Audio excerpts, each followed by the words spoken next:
I'm a talk show host, researcher, lecturer, writer, and historian.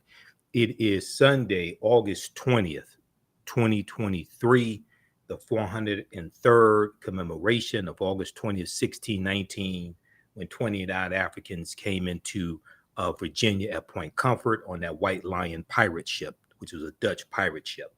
I'm here with our esteemed friend and educator, Dr. Chike Akua. How you doing today, brother? I'm blessed, brother. How are you today? Oh, I'm doing all right. I'm doing all right, man.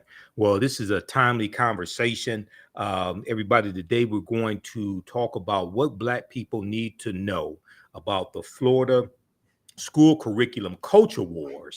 And these school curriculum culture wars are spreading across the nation. And specifically, we're going to talk about a Washington Post column that Dr. Chike Akua wrote, came out August 17th, which is Marcus Garvey's birthday as well, August 17th, 2023. And Chike sent me a text message of the article yesterday. I said, hey, we have to interview you on the African History Network show today. Okay, so let me just do a brief introduction of Dr. Chike Akua. He's an assistant professor of educational leadership at Clark Atlanta University and one of the most sought after speakers at colleges, universities, and educational conferences. As an internationally recognized thought leader, Dr. Akua's scholarly research on African centered education has been published by academic presses in the following publications: African-Centered Education, Theory and Practice in the year 2020, the Journal of Black Studies in 2020, the SAGE Encyclopedia of African Cultural Heritage in North America in 2016, and the Handbook of Urban Education in 2014. His most recent book is the revised and expanded fourth edition of Honoring Our Ancestral Obligations, 7 Steps to Black Student Success, which is used as a text at a number of colleges and universities nationally. And he's the author of 11 books and creator of Reading Revolution Online, which he'll give us more information about later in this interview. And their website is readingrevolution.org, readingrevolution.org. All right, so brother, we're going to pull up your article here from the Washington Post up here on the screen chat, on the screen share. But the name of the article is The Irony of Black History Legislation in Florida. So give us a synopsis of what you were talking about here in this article. Sure. I went into some of my research on Black history laws throughout the country. And in some of my research, I examined Black history laws in several states: New York, New Jersey, Illinois, South Carolina, and Florida.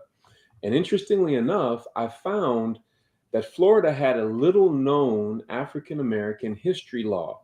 And I found that their law was the most comprehensive of all of the different Black history laws that I examined.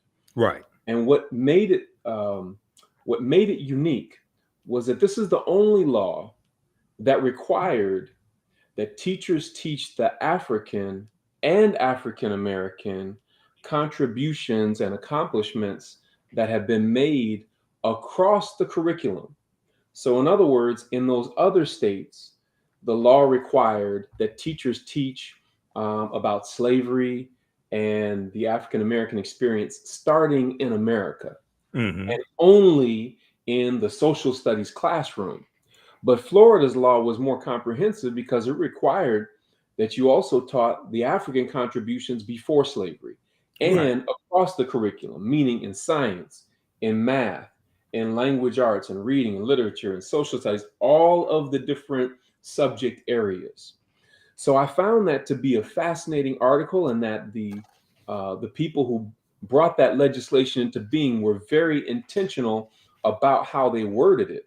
So I Right. found it very ironic in terms of what's going on in Florida and many other states now, as they're trying to censure what's taught about Black history. And much of that is happening or started in Florida, which has, interestingly enough, the most comprehensive law. So that's what we mean by the irony behind these Black history laws. Okay, and that law that you are referring to is Florida Statute 1003.42, Section 8, and is referenced here in your article here for the Washington Post. Hmm. And in this section, and I'm going to have you elaborate on this, you talk about the fact that so you were teaching in at a school. Was that an elementary school or middle school, and starting in 1992 in Virginia?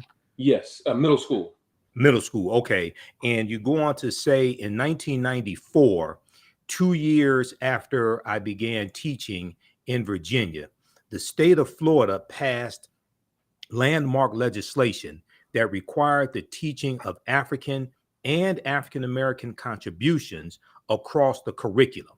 Hmm. And everybody could research this, and he put the link here in the article to this statute. I think it has the link to the article, the link to the statute, or you can Google it. Yes. Florida Statute 1003.42, Section H, required that teachers teach, quote, the history of African Americans, including the history of African peoples before the political conflicts that led to the development of slavery, the passage to America, the enslavement experience, abolition, and the contributions of African American society. Okay, so now contrast this. Now and we're going to talk about your experience in teaching in Virginia as well, Hmm. but contrast this law and Governor Ron DeSantis, who I loathe and abhor.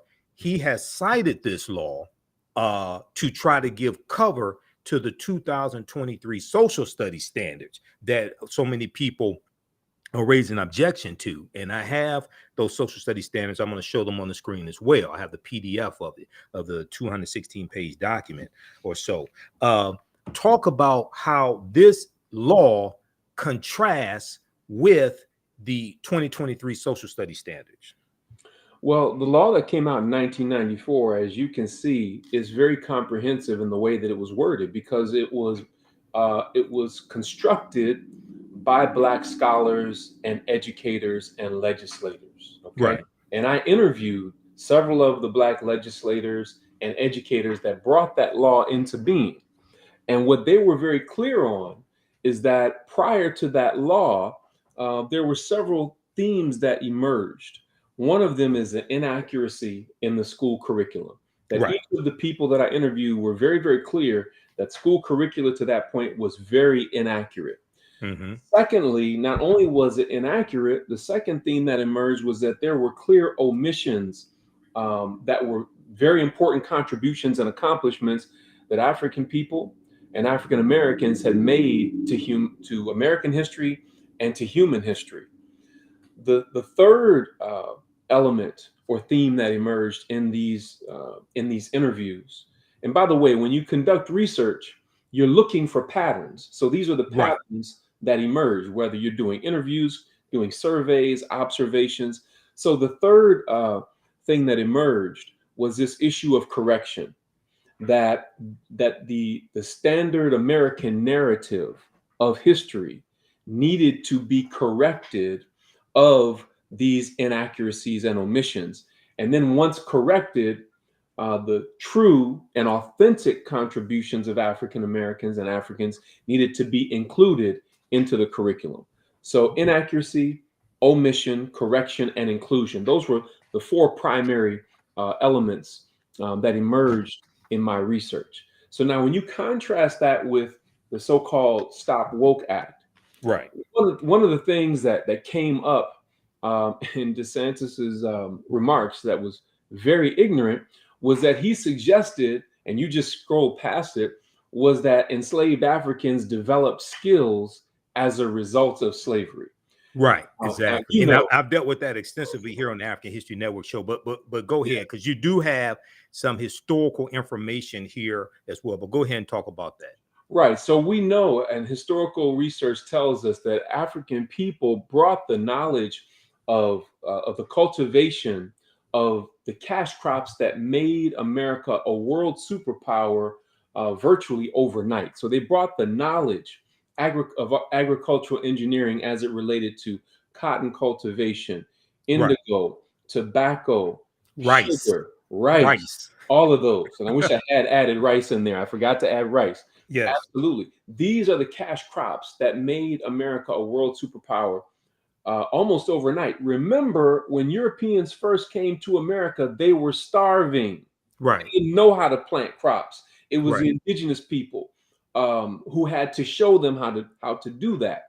And indeed, Africans brought that over. They studied us very carefully so that they would know which nations to invade and which Africans to bring over here who had specific skills. So for him to make that very ignorant remark to suggest that Africans benefited from enslavement is idiotic and is very ill-informed and is very dangerous to teach our children or any children that, because what Right. it does is it justifies abuse. It very subtly justifies white terrorism and says, well, hey, you all should just be thankful to be here because you're in America. You're the Exactly. greatest nation in the world.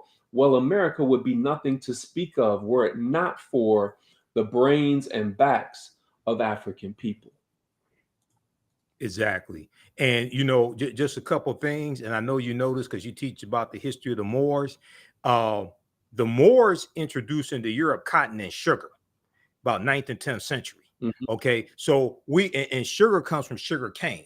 Okay, sugar cane grows in hotter climates, so we knew how to grow sugar cane, and this is going to be one of the biggest cash crops even before cotton becomes king for Europeans. You know, when you study the Spanish colonies, you study Christopher Columbus, they're setting up they're setting up sugar cane plantations in Cuba, Jamaica, things like this, Santo Domingo, which becomes Haiti, etc. So we taught that we saved Europe multiple times. Okay, we taught them so much. We saved Europe and Europeans multiple times. Um, Well, all right, here's the go further ahead. irony about that. The further irony about that is I have been providing consulting to the Florida African American History Task Force. It's actually the Commissioner of Education's Okay, African American History Task Force. And I've been consulting with them since 2006. I've developed curriculum resources for them, online training and professional development and in person professional development for teachers and leaders throughout the state of Florida. Um, they have utilized my books and all of the things that I produce. So the right, African American History Task Force in Florida is very progressive and is very clear and aware of the things that you shared, because the things that you shared are actually in the curricula that I've produced for them. I've spoken at their summer institute several times. So they're aware of all of this, but they're being right. suppressed by the Florida Department of Education and by Governor Ron DeSantis. And so those that are listening right now will say, man, that's terrible, Dr. Akua, but hey, I don't live in Florida. Well, guess what? If your neighbor's house is on fire, guess what? You better grab a pail and some water and get to helping him or her put that fire out, because guess what? It's not just in Florida. Florida is Correct. receiving uh, most of the uh, the heat for this. They're receiving most of the play in the media about this. But in reality, there are 35 states who have proposed legislation similar to Florida, and of those 35, 16 have already passed a similar law. So you Hmm. need to check your particular state. And there's certain things that we need to be doing as Black people with our children, uh, whether your child is going to a public or private school or charter school. There are certain things that we need to be doing as parents at home to inform and influence our children to understand the truth about their history, heritage, and culture. Excellent, excellent. And so we're going to come to those things as well. You talk about them at the end of the article. Also, there's some critical things that I want to hit on because I've been reporting on this extensively here on the African History Network show. What's going on with Florida? First, dealing with the um, um, advanced placement African American studies curriculum, the class, which was banned by Governor Ron DeSantis in Florida, but then also these social studies standards. And now Governor Ron DeSantis has said publicly that he had nothing to do with these social study standards. But there's a commission. There's a commission, and you have African Americans on the commission. One of them is Dr. William Allen, who's a well-known African American conservative. There was an article from NBCnews.com from July 28th, 2023, and Dr. Greg Carr alluded to this on it's another, not on Roland Martin Unfiltered, but on another. The Black Table that he does. No, not his show. The other show. What's the sister's name? Oh, with Karen Hunter. Karen Hunter. On Karen Hunter's show, because he read through the social studies standards, and he says it seems like there was a disagreement among those on the committee about the most controversial part, right? So this article here from NBCnews.com from July 28th, 2023 is called "Most of Florida Work Group Did Not Agree with Controversial Parts of State's New Standards for Black History," members say. Quote, "Most of us did not want that language," end quote, one group member said. So it was two African-American PhDs who were the ones really, from these reports and from what I read, who were really pushing that controversial standard. One was Dr. William Allen, and another was an African-American woman who's a documentarian, Dr. Presley Rice, Dr. Frances Presley Rice, okay? And I want you to comment on this in just a second, but I just want to read this section here. The work group members who spoke to NBC News said that only two members of the work group, Dr. William Allen, who's a Black conservative, he was on Fox News on Jesse Waters' show. Jesse Waters is replacing the white supremacist Tucker Carlson on Fox News. Dr. William Allen and Dr. Frances Presley Rice, they advocated for the criticized language. Dr. William Allen and Dr. Frances Presley Rice, both Black Republicans, released a joint statement last week defending the new standards as, quote, comprehensive and rigorous instruction of African-American history. Now, and they said, quote, "The intent of this particular benchmark clarification is to show that some slaves developed highly specialized trades from which they benefited," end quote, these two Black PhDs wrote. Quote, "This is factual and well documented." Go ahead and respond, Dr. Chike Akua. Then I got some follow-up information on this as well. Yeah, it's very skillful the way that they're attempting to word this. But let's go back to some of the first words you used to contextualize this. And you said two Black conservatives. Anytime I hear the words Black and conservative together, we have to ask the question, what are you trying to conserve? Are you trying to conserve traditional African and African-American values, history, and culture? Or are you trying to conserve the views and values of the white people who are paying you to say these things? And I think it's more of the latter, that certain of these so-called scholars are put in place because those that put them in place know that they will do whatever they're told to do. They're put in place because they already have a certain perspective that benefits whites in power rather than African Americans whom they should be serving. So it's clear, once again, when you read the literature, you begin to understand that African people already came here with highly specialized trades. We built America.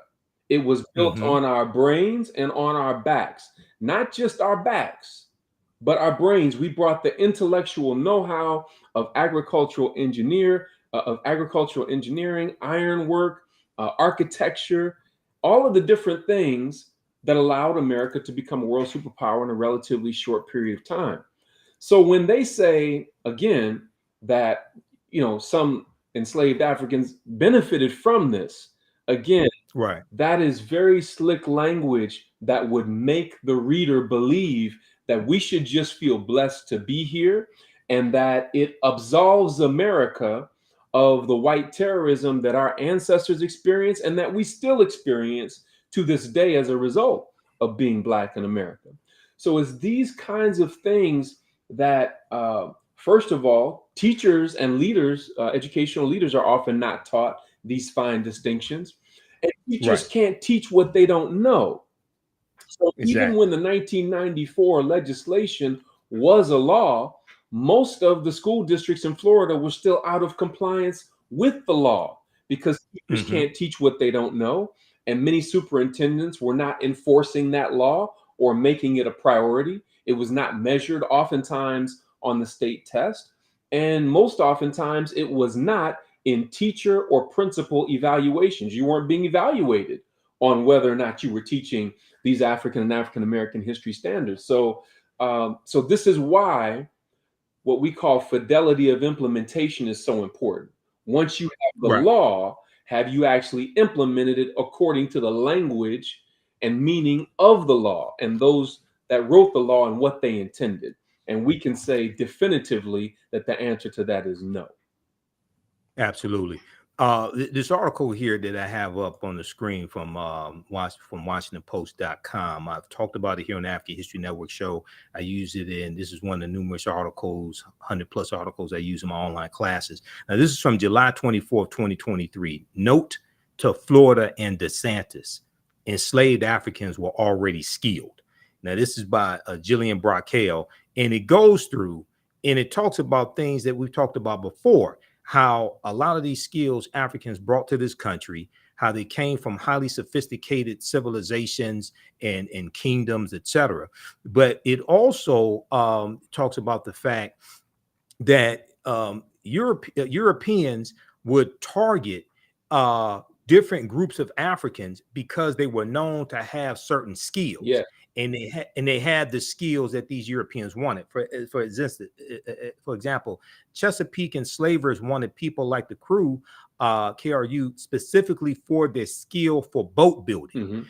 Though Europeans were sailing farther distances, slave traders marveled at the superior stability and speed of West African canoes, some of which they said could hold 100 people. These boat designs were ideal for fishing, freight, and ferrying up and down the Chesapeake. She talked about, we know Onesimus. I'm not exactly sure how to pronounce this, Onesimus, but Onesimus was the African slave who taught the Puritans how to inoculate themselves from smallpox. He was from West Africa. Hmm. Okay. They talk about how New England Puritans targeted Akan speaking people from the Gold Coast or Ghana who had a long military tradition emphasizing discipline and quick thinking. But go ahead and comment on this, brother. Yeah, so and that's one of the things I love about your show, brother, is that you use documented research literature. And I can Oh, give thank some you. other examples. If you go and you read Charles Finch's book, The Star of Deep Beginnings, The African Hmm. Genesis of Science and Technology, if you will go and read Blacks in Science by Dr. Ivan Van Sertima, if you Right. read Blacks and Science by Robin Walker, volumes 1 and 2, there Hmm. is a literature on these things. We're not just talking and just making stuff up. When we say that there's scientific research literature, we mean that there is hard empirical evidence to demonstrate what we're talking about. There, you have it Right. right there. This is Robin Walker, Yeah. Blacks in Science. Yep. So there is a very long and extensive and voluminous research literature on these things for those that care to know. But Right. one of the things that was done to us is to first of all make it so that you don't know, and then to Hmm. make it so that you don't want to know. And so there's an Right. African proverb that says, lack of knowledge is darker than the night. Not to know is bad, but not to wish to know is worse. And so for Right. those of us who do know, for those of us who have made this our life's work to study it and pass it on to our children, these are very, very challenging times that we're living in. And what they are doing should be very clear to all of us. And so we cannot stand idly by and allow other people to control the curricula that our children will be fed when they go to school. And I want to say this also, Brother Michael. Okay. We know here at the African History Network how important independent Black schools are, independent Right. African centered schools are, and we will always advocate for that. In addition to that, however, we also know that 95, 96, probably 98, 99% of Black children in America go to public schools. And they are Correct. going to be subject to this kind of indoctrination. And so that is why we must fight inside the system uh, and build outside of the system simultaneously. Exactly. And this is why, even though you and I are both advocates for homeschooling, and we both speak and have spoken numerous times at the Liberated Minds Black Homeschooling Education Expo, shout out to Queen Thais Yes. and the people doing work there. But homeschooling by itself is not going to save African American children. And what I mean by that is the majority of our children are still going to go to public school. So even though we can augment what's taking place in public school with homeschooling, we're not going to be able just to homeschool exclusively all of our children. Okay. And And the other thing is that every ethnic group of children need this history also, not just African American children. Go ahead. in addition to that, our tax dollars are going to this. So we're Exactly. paying to be miseducated. We're paying Yes. to be lied to. We're paying for what Dr. Kemet Shockley calls a mild form of mental molestation when our children go Yes. to these schools. So we're literally paying to be oppressed. And one of the goals of the oppressor is to get the oppressed to participate in their own oppression. And Hmm. so that's one of the things that's a big problem with this as well. And this is why we must take a stand on this, why we must be vocal about it, and why we must continue to agitate to make sure that these clarifications and corrections are made. But we need to do it at home as well as in public and in the schools. Exactly. I want to go to this article here, then we're going to go back to your article with from the Washington Post. Now, I've dealt with this all extensively here on the African History Network show, step by step. So after the rebuttal from Dr. William Allen and Dr.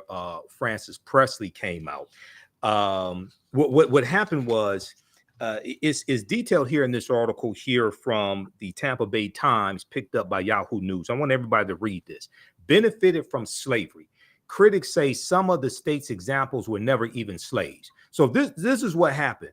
To push back on the criticism that was taking place across the country, you had a spokesperson for the Department of Education named Alex Lanfranconi. Alex Lanfranconi, a spokesperson for the Florida Department of Education, said the experts stand behind their examples. So they put out 16 examples of African Americans who they claim were slaves and who they said gained skills during slavery that they were able to use to their benefit. Okay, responding to mounting criticism, the department, referring to the Florida Department of Education, issued a statement Thursday offering 16 examples of historic figures it said fit that description. Okay, the description of people able to enslaved and gained, suggesting some slaves benefited from skills they learned while enslaved, that they develop highly specialized abilities that help them later in life is, quote, factual and well documented, end quote, the Florida Department of Education stated. Asked for more information on Friday, Florida's Department of Education cited references, the Colored Patriots of the American Revolution, which is an 1895 book by William Cooper Nail. I don't know why they had to go back that far. And Encyclopedia of African American History, 1619 to 1895, which is a 2006 book edited by Dr. Paul Finkelman. We had Dr. Paul Finkelman here on the African History Network show a few years ago when he was speaking at the Charles H. Wright Museum of African American History. Now, Alex Lanfranconi, a spokesperson for the Florida Department of Education, said that experts stand behind their examples. Dr. Francis Presley Rice, a co-founder of the Yoakum African American History Association and chairperson of the National Black Republican Association, already there, warning flags all over the place, National Black Republican Association, she's a chairperson, provided the information to the Florida Department of Education. But other sources offer conflicting descriptions of the 16 historic figures, and critics came forward to attack the department's claims.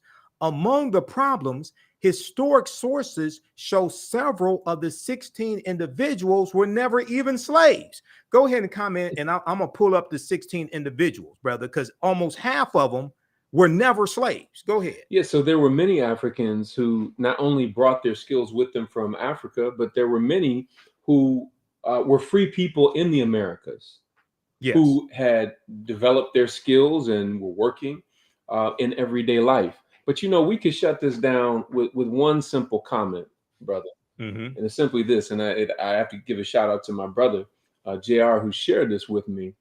Um, Okay. would there be anyone so ignorant as to suggest that Jews benefited from the Holocaust? No, no, they wouldn't. Even So no, no one no, would not even not not Jews as a whole. No, no no. one would even think to say Mm, something so outrageous. right, But why is it that there are those that think that they can say that regarding African and African American people? This is a right, question of power or lack thereof. And so, again, it seeks to justify uh, abuse and white terrorism. It, right. it, it subtly says, once again, y'all should just be glad to be here. What if, look at Africa now. What if you were over there now? Well, if Africa hadn't been invaded, Exactly. in the ways that it was, if African people were not brought here, there would be no America worth coming to, Yeah. because we were the ones that built it into something that was appealing and attractive to make people want to come here. But Right. again, Right. these are the fine distinctions that leaders and teachers have to have when they're teaching these different standards. Exactly. And not only that, we take it back to Dr. David Imhotep and the first Americans were Africans documented There you evidence. There's go. overwhelming evidence to show the African presence here tens of thousands of years ago, at least 51,700 years ago. So this, to be quite honest, this was our land stolen from us. Absolutely. Okay. So people have to understand that as well.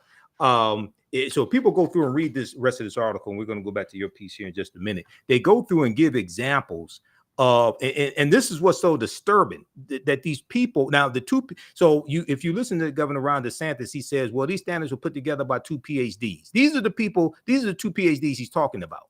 And one of the examples they gave was Booker T. Washington, who is included on the state of Florida Department of Education website as an educator. Booker T. Washington was enslaved, but did not gain his skills until after he was freed at age 9. He worked in mines and as a houseboy before entering school, according to Tuskegee University, which he founded in 1881. They also gave, these two PhDs gave the examples of James Forten and Lewis Latimer. And they said that they were slaves who gained their skills during slavery. Okay, the Florida Department of Education said Lewis Latimer was a blacksmith. Lewis Latimer that helped dealt with the filament when it comes to the light bulb, things like this. The inventor, Lewis Latimer. Right.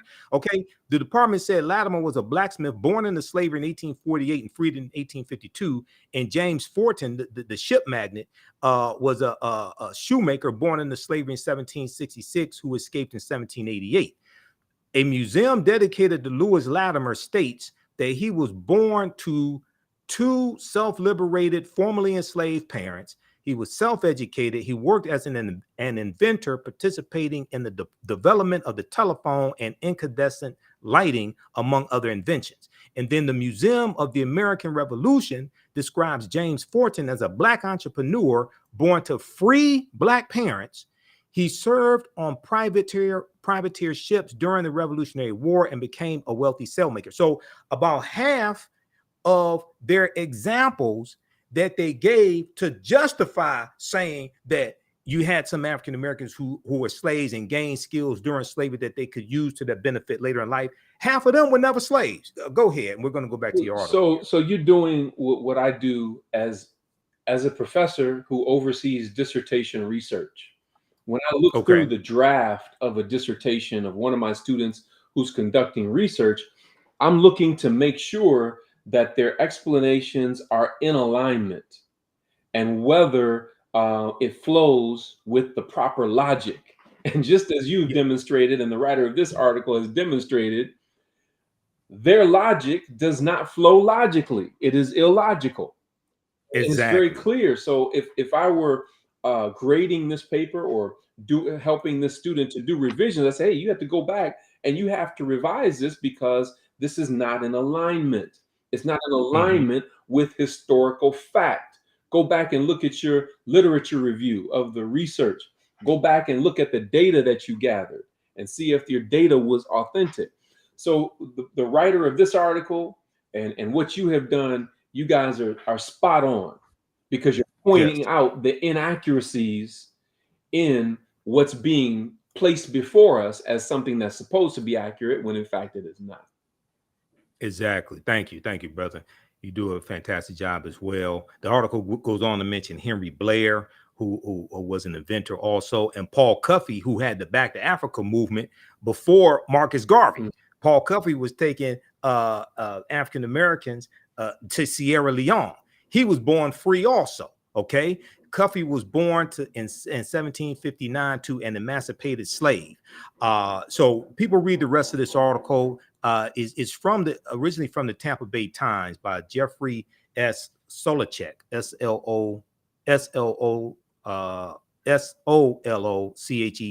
Tampa Bay Times, picked up by Yahoo News.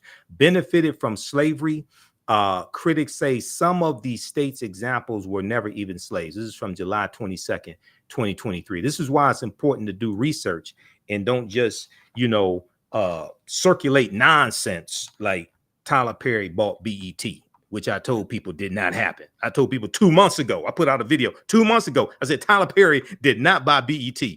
Okay, let's go back to your article here. Now, I want you to talk about, I made note of some of the comments that you made. And once again, everybody read this piece here from the Washington Post. Also, see if Yahoo News picked it up. It's called The Irony of Black History Legislation in Florida. It's from August 17th, 2023, which is also the birth date of Marcus Mosiah Garvey.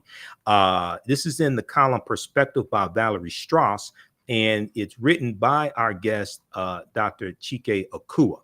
Okay, so you talk about teaching in middle school, and you talk about teaching, how you put it, you incorporated outside information dealing with African history, African American history, and you said that oftentimes you said you incorporated cultural examples of excellence, resistance, and self-determination. But a lot of times, and I want to get your exact quote here, a lot of times those examples conflicted with the administration, or may have conflicted with other other teachers. Right. Okay, talk about some of what you were introducing that was factual, but that conflicted with the administration or other teachers. You give an example also about about posters they wanted you to take down about Black history, things of this nature. Sure. So back then, well, first of all, I always like to say that the teacher's store didn't have what I was looking for. Explain to people what a teacher Right. store is. My mother taught in Detroit public schools for 47 years, so I know exactly what the teacher store is because Right. I went numerous times when I was a kid. But explain to people who don't know what the teacher So the store teacher is. store is a place where teachers and educators go to find posters and bulletin board material and anything that it relates to arts and crafts and things that you would do in the classroom with students. And I could never find the posters and things that I was looking for in the teacher store, so I would create them. I Right. would blow up pictures and images. I would get them laminated, and in making these different things, I wouldn't just make them for myself. I would make them for my other teacher friends who were of the same mindset. And so some of you all may recall my friend Tony Browder, who his book From the Browder Files. He has this Yep. amazing picture of of a muscular African man with arms outstretched, with a Kemetic or Egyptian headdress on, and Hmm. a silhouette of Africa behind him. Beneath that picture is the same man with his head bowed and his wrists in chains, with a Right. silhouette of America behind him. So I Right. thought, man, that That image was so strong, and it tells a story that my students need to know. So I blew it up, and then I had it laminated and made several for some of my other friends. We were told by administration to take it down. Now, contrary to what you may think based on my energy right now, brother, back then I was not as forthright and forceful and articulate in representing what I was doing and why I was doing it. But I Right. couldn't just take it down. So what I did was I took my scissors. Well, I asked them, "What's the problem with the poster?" I said, "Is it the Hmm. top part of the top or the part of the bottom?" They said, "It's the part at the bottom." I said, "But that's historically accurate." "Yeah, but Right. that could make students feel a certain kind of way and everything. We just want you to take it down." So instead of just taking down the whole poster, I took my scissors and I cut a jagged line, a jagged edge, cutting the bottom portion off. So when my students came to class, they were like, "Oh my gosh, Mr. Cool, what happened to your poster? Who did that?" I said, "I did it." They said, "Well, why would you do that? Why would you cut up your poster?" I said, "Well, we were told to take it down because there's some people who don't want you to know this story." Right. So I had to, in my 14 years as a public school teacher, I had to covertly infuse this type of cultural knowledge into the schools because I found myself in the principal's office more often than some of my troubled students, myself and some of my Exactly. colleagues. And those of my colleagues that were doing this as well are doing amazing things today as well. But we were making a tremendous impact on our students, but we're having to do it covertly and constantly under attack, constantly having to justify why we were teaching what we were teaching and why we weren't just teaching the standards that they gave us to teach, but we were getting results that they couldn't get. Exactly. And you mentioned that here in the article. And Tony Browder's a friend of mine. We just had Tony on the African History Network show Mhm, April 23rd, dealing with why Nile Valley civilization history is important. And I use two of Tony's books in my classes, Nile Valley Contributions to Civilization and Egypt on the Potomac. mhm. Those are two books that we use by Tony Browder in my online history classes. So you in this section here in your piece from the Washington Post, you talk about you had a poster of a black man with the headdress of a king and arms powerfully outstretched with a silhouette of Africa behind him. Beneath it was a picture of the same man with head bowed and hands shackled with the silhouette of America behind him. The poster provided an opportunity for deep examination and inquiry. The poster told a story that our administrators were unwilling to acknowledge.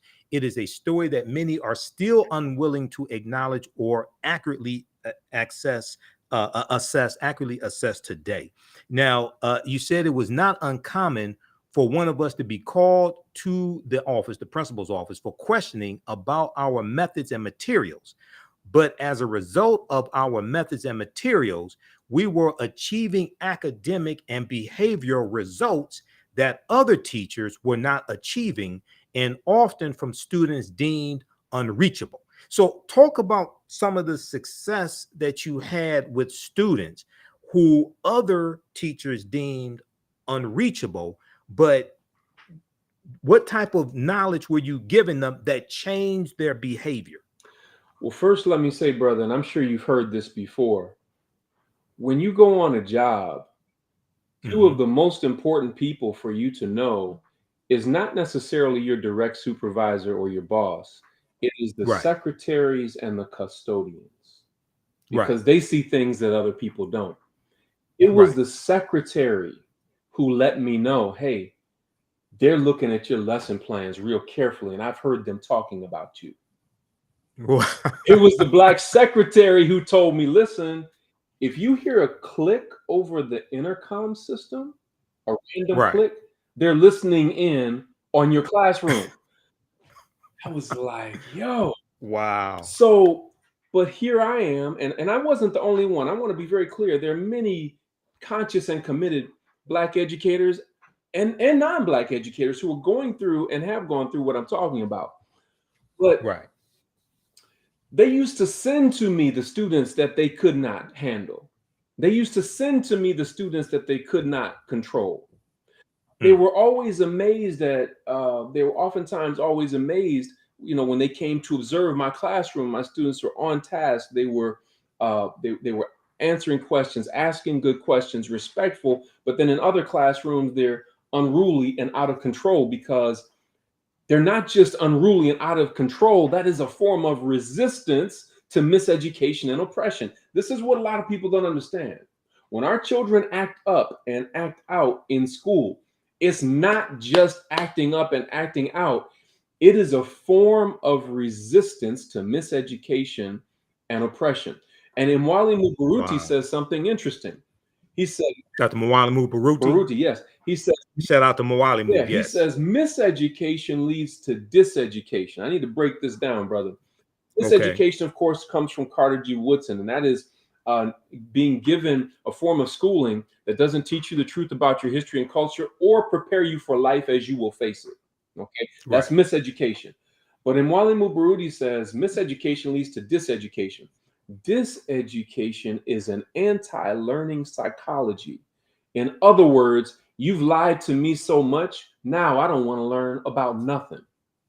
So think Hmm. to yourself, have you ever seen, particularly young brothers, sometimes sisters, but most of the time young brothers, who mentally opt out of school altogether? They've checked out. They're resistant, they're unruly, they're defiant, they may be disrespectful, because that is a result of diseducation. You've lied to me so much, now I don't want to learn nothing. Right. And all of this can be mitigated and solved by conscious and competent educators who know the truth about our history and our culture, and who understand the methods for reaching and teaching and bringing out the brilliance in Black children. The methods for reaching and teaching Black children have been proven to be unique from other methods. And oftentimes, many of our teachers are taught in schools of education where they don't learn the methods that have been proven to bring out the brilliance in our children. So we already Correct. have a chronic teacher shortage. And then the teachers that do get results, you put the heat on them because they're Hmm. teaching in culturally relevant and responsive ways, and they're teaching truths that you're not comfortable with. So this is what we're facing in the schools today, and it's something that needs to be dealt with head on. Exactly. I totally agree with you on that, man. Um, okay, and let me put your website up here, the website link. Everybody, visit Dr. Chike Akua's website, which is readingrevolution.org. Reading Revolution. We have it here at the bottom of the screen. Readingrevolution.org. You can get more information on his programming, on his programs, and get into contact with him as well. And he's going to give us some information toward the end of this broadcast also. So readingrevolution.org. Check that out. And for those just joining us, I'm Michael Imhotep, founder of the African History Network, host of the African History Network show. We're speaking with an esteemed educator, Dr. Chike Akua, and he is also an assistant professor of educational leadership at Clark Atlanta University as well. If you like this type of information, you can support the African History Network. $ the AHN show through Cash App, $ the AHN show through Cash App, also through PayPal, paypal.me/the AHN show. When you go to our website, theafricanhistorynetwork.com, theafricanhistorynetwork.com, we have the information there. You can also register for the online history classes I teach on Saturdays and Sundays. Ancient Kemet, the Moors, and the Ma'afa, understand the transatlantic slave trade on Saturdays, 2 p.m. Eastern Standard Time, and Sundays, Black resistance movements from the Haitian Revolution, U.S. Civil War, Civil Rights Movement, the Black Power Movement, 1800 to 1968. And Dr. Chike Akua, let people know, and we're going to get back to your article because I have some more questions for you if you have the time. I have some more questions for you because I wrote out questions too, and I went through your entire article as I always do. I made notes, Oh, I highlighted know you things, did. etc. Um, let people know about readingrevolution.org for a few minutes, if you don't mind. Sure. So I'm always reminded of the words of Dr. Maulana Karenga when he said, from a Black studies perspective, you don't talk about You don't have a critique without a corrective. In other words, you Yes. don't talk about a problem unless you have a solution. So we've been Correct. talking about the problem for some time, but throughout the entirety of my career, I have always developed my own curricula, fill in the Yes. gaps of what I felt my students needed to know. And I didn't just do that for my students. We published those materials, and those materials are circulating around the world now. The one that we're Okay. most proud of, that's being utilized in homes and in some school districts around the country and internationally, is Reading Revolution Online.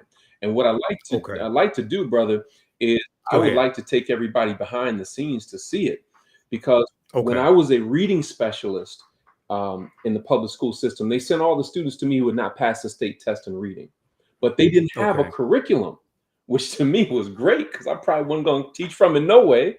I was going to create my own stuff because it probably wouldn't have met my students' needs. So every day I would write up a brief reading selection about an African or African American hero or shero, ancient or modern, and I would add 10 multiple choice questions to it, because I wanted the structure to mimic what they would experience on the state reading test. And so after Okay. doing about 30 of those selections, uh, Spirit kind of whispered to me and said, "Hey, this needs to be a book." So I called on Yes. another good friend of mine, Brother Tavares Stevens, and we wrote the book Reading Revolution. And that book did very well. It went national and international. It contains 90 of those reading selections. Okay. But in Okay. 2018, we began the process of digitizing all of that content so that we could make it available on an interactive platform. And so that's what I want to share with you right now. So let me know Go when you ahead. can see my screen, brother. Okay. I just turned it on. Yeah, I can see it. Okay. So remember, there are 90 reading selections in Reading Revolution Online. For each of the Okay. reading selections, there are 4 activities. Okay. So you can see me scrolling And down. if you can zoom in on your screen a little bit Okay. so people can uh read the lines Okay. if you want them to be able to read Let it. me scroll down to the one I want to do. We'll Okay. look at this one. Okay. Okay. Is that a little bit better? Yeah, that's a little better. Yeah. Okay. And you say control plus sign and that will zoom in. Oh, okay. Control. Control plus sign on your keyboard. Yeah, that'll zoom How's in. that? Here you go. Yeah. Okay. So we start off. So remember, there are 90 reading selections. This one is about Ahmed Baba. Okay. And the Yes. purpose is to center our children in Black excellence. We start off with a Yes. power quote. This particular quote is an African proverb, and it says, "Books are worth their weight in gold." Books are worth their weight in gold. So we want that on our children's mind as we get into the lesson. Then, when you Hmm. go beneath that, and we would have a conversation on what that means and what their favorite book is and things. But then we go to what we call Boabab vocabulary. And you know, Brother Mike, in African tradition, the Boabab tree is called the tree of life because Yes. the elders and the mothers of the city meet under the shade of the Boabab tree. The people hollow out the trunk of the Boabab tree to store water and food and other necessities. So it provides a number of things for the village, right?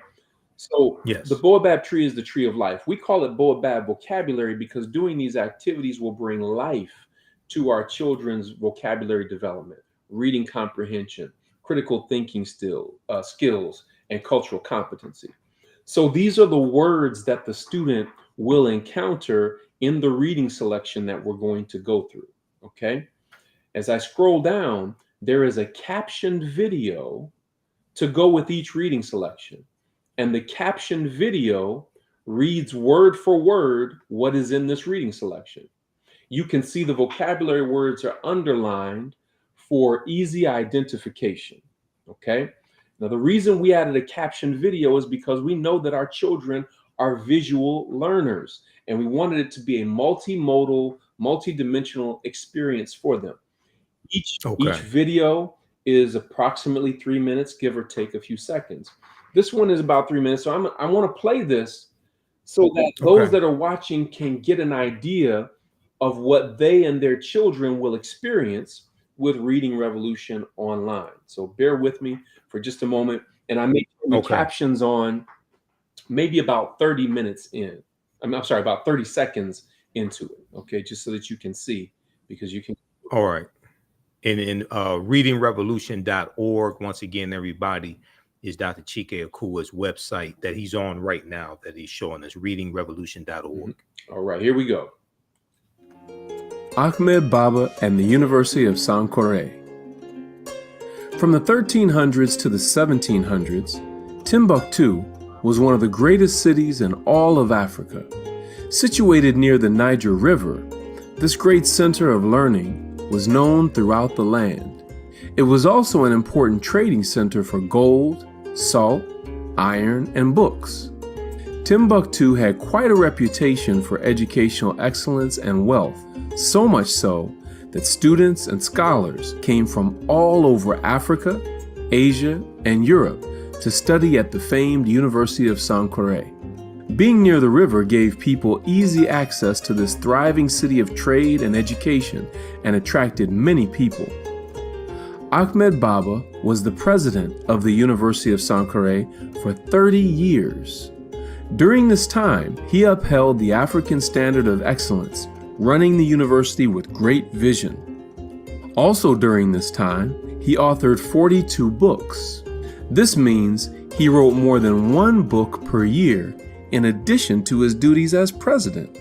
Additionally, Ahmed Baba had over 1,600 books that he owned in his personal library. This shows that he knew the power of books to transform the mind. To Africans who introduced the art of writing to the world, books were sacred and holy. Books were valued so much that people paid for books using only gold. The book a person desired to purchase would be placed on one side of a scale, and gold dust would be sprinkled on the other side of the scale until the scales were balanced. Books in Timbuktu and in the empires of Mali and Songhai were literally worth their weight in gold. Because of this, the book industry was just as lucrative as the gold, salt, and iron industries. People who studied at Timbuktu learned law, medicine, and healing, writing and literature, astronomy, the study of the stars, and agriculture, the study of farming, and much more. They took their knowledge and understanding of what they learned back to other parts of Africa, Asia, and Europe. Some even came to America.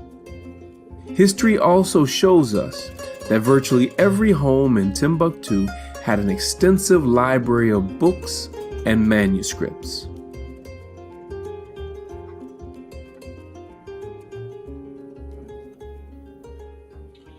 Okay, before All right. That's great. Yeah, that's fantastic. Go ahead. before I go into the activity, brother, can you just tell me anything that stood out to you in watching that brief video clip? Just anything. Well, Ahmed Baba being the president of the University of Sankore for 30 years, I knew he had a library of 1,600 books. I knew he wrote numerous books. He wrote 42 books. Reminds me of the 42 laws of Muhammad. The 42 negative confessions of Muhammad. Right. Then also, every home in the city of Timbuktu, in the Mali Empire, had a library in the home as well. And I tell people that watch the African History Network show, I tell them we need to have our own University of Sankore in our homes. We have entertainment centers, but we need to have learning centers in our homes as well. Absolutely.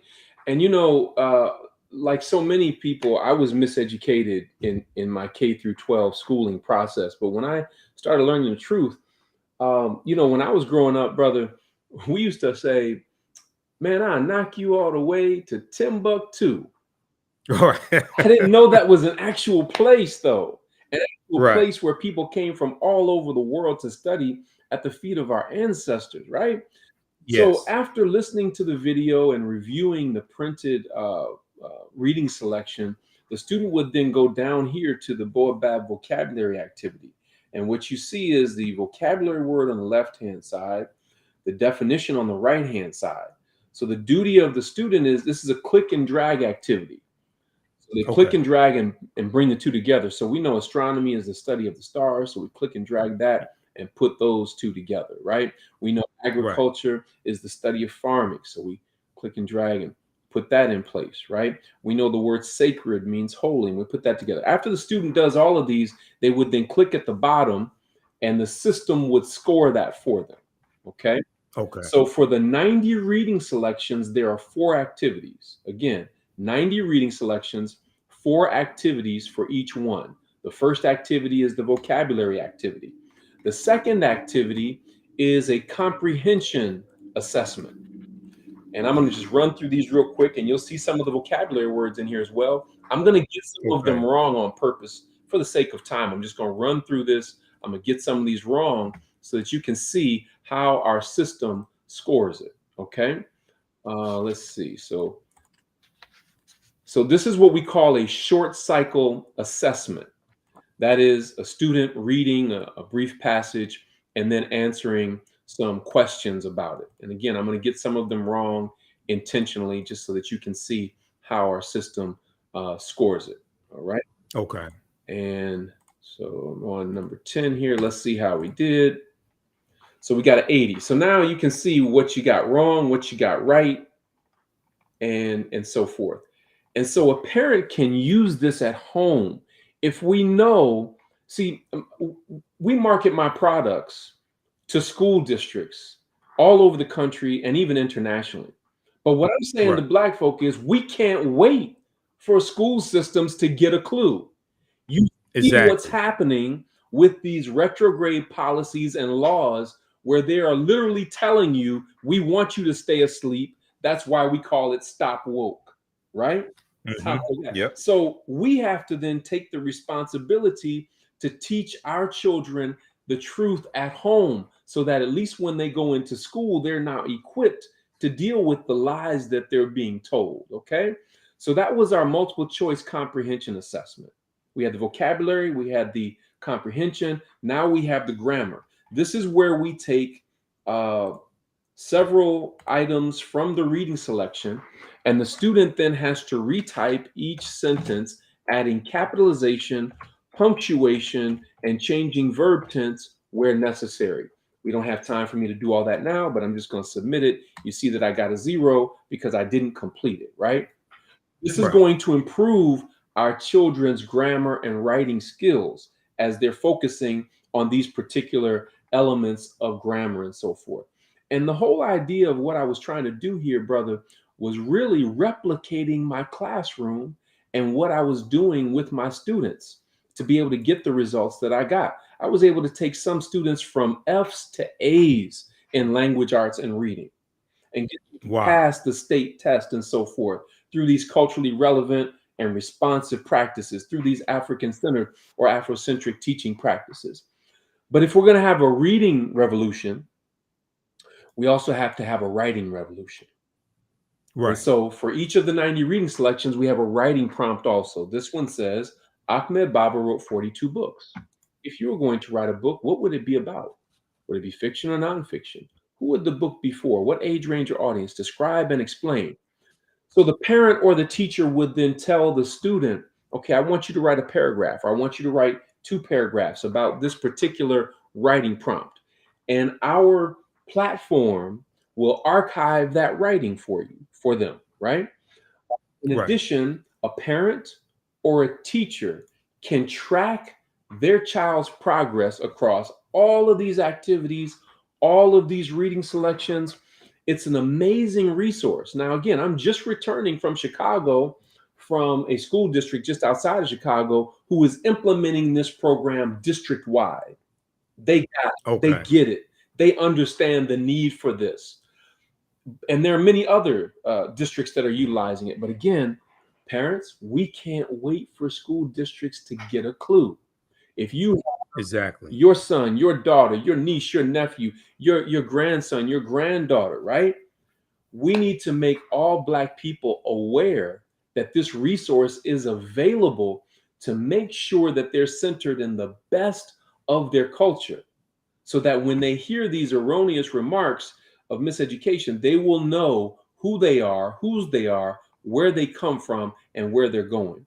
Again, it contains examples of African excellence from ancient times to modern, right?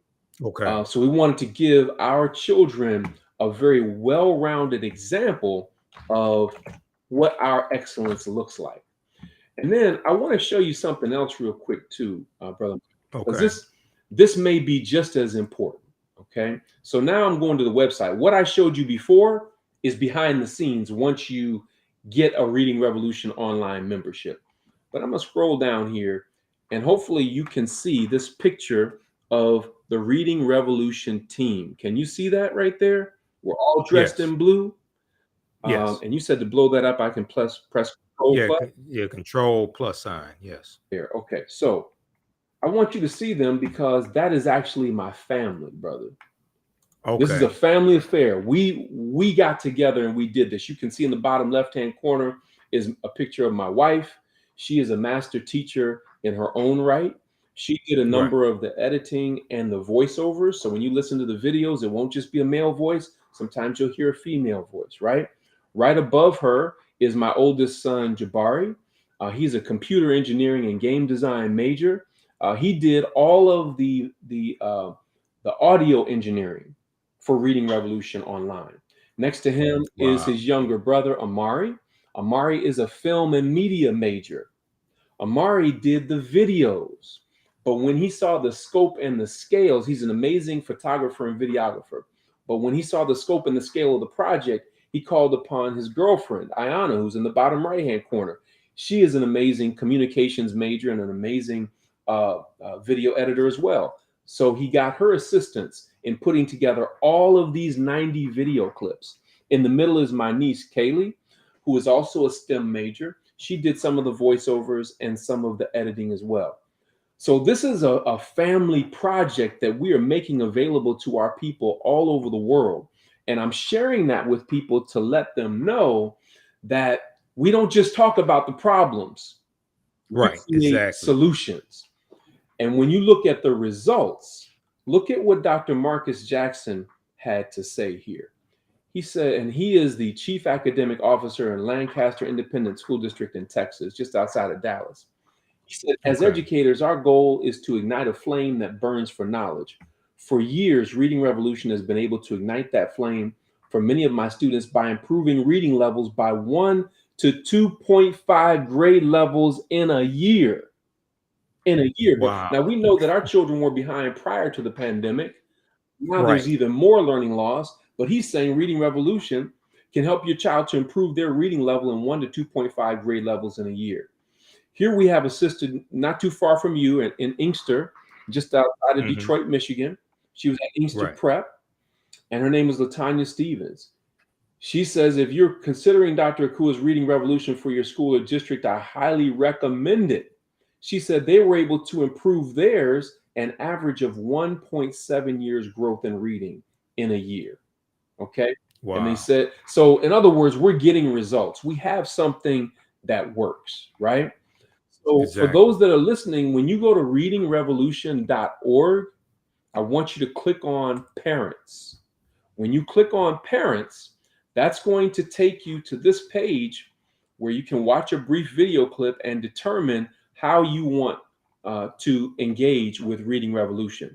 For those that are interested in purchasing a membership, you can Okay. use this code to get a significant $200 discount. All right, taking it from $497 to $297. And the code that you want to use is just READ in capital letters, READ. So when you click on to purchase, it will take you to a screen that asks for the coupon code. And the coupon Okay. code, I'm gonna put that code on the yes, screen if you don't yes, mind. Okay. I'll READ put in that on the capital screen. letters. Okay. But when you think of the things that we spend money on for our children, $150 shoes, uh, dozens of video game uh, cartridges and different things that they use to access video games, where they're Jordans. 30, 40, $50 per game and so forth. We have to invest in our children's education because they are showing us very clearly that they're not going to teach it, except, Right. except in places and spaces where there are conscious and committed Black educators who are constantly advocating. but still, we have to do this at home. And we really Exactly. want to encourage everybody to use it. And I've talked about on this show here the war against African American history being taught in the schools across the country, especially in former Confederate states like Florida and Georgia, things like this, especially these former Confederate states, because what's taking place is they want to suppress the teaching of the history of the past that teaches you how you got here. And then in those same states, they have passed voter suppression laws to suppress your ability to vote and have your vote counted, okay, to suppress your ability to impact the future. All right. So this is what's taking place, and this is a and this is orchestrated. It's not a conspiracy because it's happening in plain sight. You can read about it. It's not like some deep plot. No, you can read about this, and to give you was one quick example, and then I want to wrap up with your article from the Washington Post, because I do want to go back to that. So there's a deep article from NBCnews.com that deals with the origin of the anti-critical race theory movement. Okay, and it talks about how it goes back to Donald Trump in 2020, okay, September 2020, when he was president, and an executive order that he did attacking, he was attacking, it was in the training that was taking place in the federal government. It was attacking critical race theory and diversity, equity, and inclusion, being that taking place in training with the federal government. I'm going to pull up this exact article because I want everybody to read this, and it goes through and breaks this down. It's called How Trump Ignited. Let me get the exact article here. How Trump ignited the fight over critical race theory in schools. How Trump ignited the fight over critical race theory in schools. Now, this also is an example, one of the numerous examples of how elections have consequences and how you cannot let crazy people have power. Okay. And this is something I was warning people about in 2016 about Donald Trump. And I was warning people what was going to happen. And it was a whole lot worse than I thought, but I saw these things coming. Okay. But a lot of people didn't understand history and didn't see this coming. How Trump ignited the fight over critical race theory in schools. Republican lawmakers across the country have proposed bills to ban critical race theory in K-12 schools. Here's what that really means. Now, critical race theory is a legal analysis that's taught in law school, graduate school, and a little bit at the undergraduate level. It's not taught in K-12. All right. But what they're doing is they're taking everything that they don't like about teaching the history of slavery, African American history, things like this. They're putting all this underneath an umbrella that they have redefined as critical race theory. It's not critical race theory. They have redefined it as critical race theory, and then they flooded Fox News with all these stories because there's another 16-page analysis from NBC News that deals with the role that Fox News has played in this as well. But if you look at this piece here, okay, the proposed policies mimic former President Donald Trump's this was a September 2020 memo or executive order ordering the Office of Management and Budget to stop funding training on critical race theory for federal employees, calling it a, quote, propaganda effort, end quote, calling it a propaganda effort.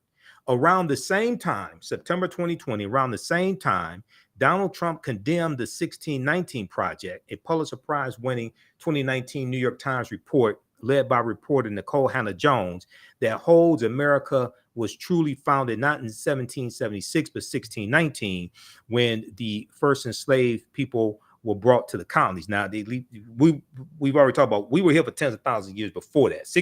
August 20, 1619 did happen, but we have to understand this was our land stolen from us. Educators embraced this message and began utilizing the project and looking for resources to teach a more holistic history of the country. Donald Trump rebuked the 1619 project as a, quote, warped, distorted, end quote, portrayal of American history. Both the executive order he did, the memo, and this attack sparked the commission of the 1776 report, which Donald Trump ordered. The 1776 report, he created this commission, and the 1776 report was meant to combat the contents of the 1619 project. The countrywide uprisings in the wake of the deaths of George Floyd, who was killed May 25th, 2020 in Minneapolis, Minnesota, only fueled the matter, with pundits debating the nation's fraught history of racism. Thus, although President Joe Biden reversed Donald Trump's initial ban, because Joe Biden, when he came into office, he dismantled the 1776 project and removed it from whitehouse.gov. Thus, although President Joe Biden reversed Trump's initial ban in January of 2021, the seed had been planted. The seed had been planted. Go ahead, brother, and comment on this. No, it's very, very clear the efforts that are being taken to suppress the truth. And we call this a manufactured crisis. Yes, this it is. Manufactured crisis around critical race theory, the fact that CRT, critical race theory, is not taught in K through 12 schools. Right. It's a manufactured crisis to gain the attention, to get more attention to Republicans, to increase their power base, right? Yes. So this manufactured crisis is coming up against anything that critiques the standard American narrative of white supremacy. Correct. Anything that comes against that standard narrative of white supremacy ideology is going to be overshadowed by these different bans, by these policies and laws that are being passed. And that is why we need to wake up really quick and organize our people to understand these things. Carter G. Woodson said many, many years ago, there are two kinds of education: the kind you're given and the kind you must give yourself. The kind you're given is the kind that takes place in the public school system, which, by the way, as Du Bois said in Black Reconstruction, that public education in the South was a Negro or Black idea. And guess what? Yes. In the Nile Valley, in ancient Kemet, we had free public education for males and females. When you go to West Africa and look at the great empires of West Africa, Ghana, Mali, Songhai or Songhai, free public education for males and females. When the Moors took over in Andalusia, which is present-day Spain and Portugal, had an influence throughout all Europe for almost 800 years, one of the first things they set up was free public education for males and females. That's why it was very natural when we got to America and gained our emancipation. One of the first things that we did was build free public schools for males and females. Remember, white folk didn't even want education for all of their own people. Correct. For poor white people, they were like, y'all don't need no education. We just need y'all to keep these niggers in line. And you don't need an education to do that. All you need is a whip and a gun.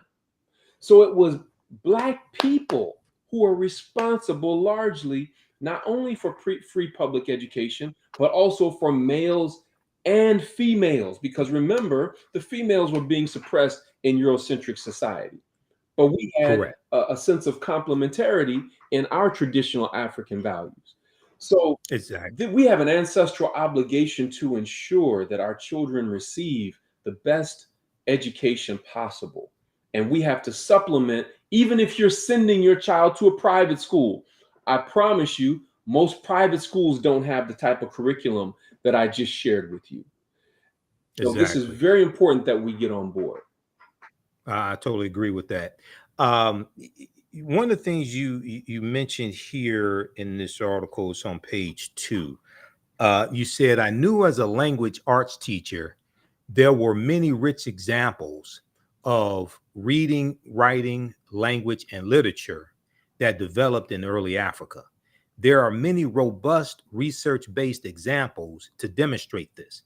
For example, the teachings of Ptah is regarded by some scholars as the oldest complete text in the world, dating back more than 4,300 years ago. Talk a little bit about the teachings of Ptah and how you introduce this or how you use this to teach your students. Sure. So the teachings of Ptah was brought to our attention back in 1987 when it was published by Asa Hilliard, Nia Damali, and Baba Obadeli Williams. Nia Damali, interestingly enough, owns Medu Bookstore in the city of Atlanta. And of course, Yeah. Baba Asa Hilliard and Baba Obadeli Williams have transitioned to the ancestors. But the Right. teachings of Ptah contains 37 wise sayings. And Ptah was the ancient scribe in the king's court who wrote the book when he was 110 years old. How do we know that? Because in the preface of the book, he says, I'm 110 years old, right? Right. In addition to that, it is a type of literature that we refer to as wisdom literature. The most familiar wisdom literature that our listeners are probably familiar with would be the book of Proverbs in the Bible. Okay. But this predates the book of Proverbs by well over 1,000 years. And you find many of the same sentiments in the teachings of Ptah later show up in the book of Proverbs in the Bible. Right. So it's a tremendous text that teaches young people our morals and our values and principles of leadership and issues of integrity and respect, and so many just lifelong lessons that would serve our children so well. And again, not only do our children need to know this, all children need to know this. Exactly. Because when all children are not taught these things, I say in the article that every culture holds a key to unlocking the challenges that all humans must face. So when any culture is suppressed, all of humanity is diminished as a result of that. So when you hear me Right. talking so passionately about what our children need, of course I'm B1, I'm Black first, right? But and I also recognize that all people need to know this information. Other words, humanity is diminished. So the teachings of Ptah is a powerful resource. You can go online right now and order that book. It's a thin book, thin Yes. book, but a wealth of information in it that would serve you and your children very well. Absolutely. At the end of the article from the Washington Post, you give 3 recommendations. I have a copy of the teachings of Ptah somewhere here in the office, but also in Dr. Malefi Kete Asante's book, The Egyptian Philosophers, Ancient African Voices from Imhotep to Akhenaten. Yes. Yeah, that's it right there. I have that version, but he talks about Ptah in here, who was a philosopher as well, lived somewhere around 2414 BCE before the Common Era. Because in the introduction, chronology of ancient world philosophers, they mention a number of different ones. Imhotep, who I'm named after, Kagimni. You have Kunanub, Akhenaten. It's a number of them. Amenhotep, son of Hapu. So this is before Socrates, Plato, and Aristotle. Right. Okay, so we have our own philosophers as well to study. At the end of the article, and once again, everybody, the name of this piece from the Washington Post: "The Irony of Black History Legislation in Florida." You say here are 3 recommendations for moving forward. Here are 3 recommendations for moving forward. Educate. Let's see. So, and you mentioned Dr. Carter G. Woodson here as well. Let me look at this last paragraph. You say effective and inclusive curricula exists. Let's go back. Effective and inclusive curricula exist, but are deeply suppressed. In addition, curricular inaccuracies, and omissions contribute to implicit bias and also prevent whites and others from accurately and critically examining their own individual and collective attitudes, beliefs, and behaviors. Lack of knowledge about this nation's history is literally hazardous to the health of African Americans. As Dr. Carter G. Woodson, who's the father of Black History Month and co-founder of the Association for the Study of Negro Life and History, September 9th, 1915, and he's the author of numerous books, including The Miseducation of the Negro, 1933.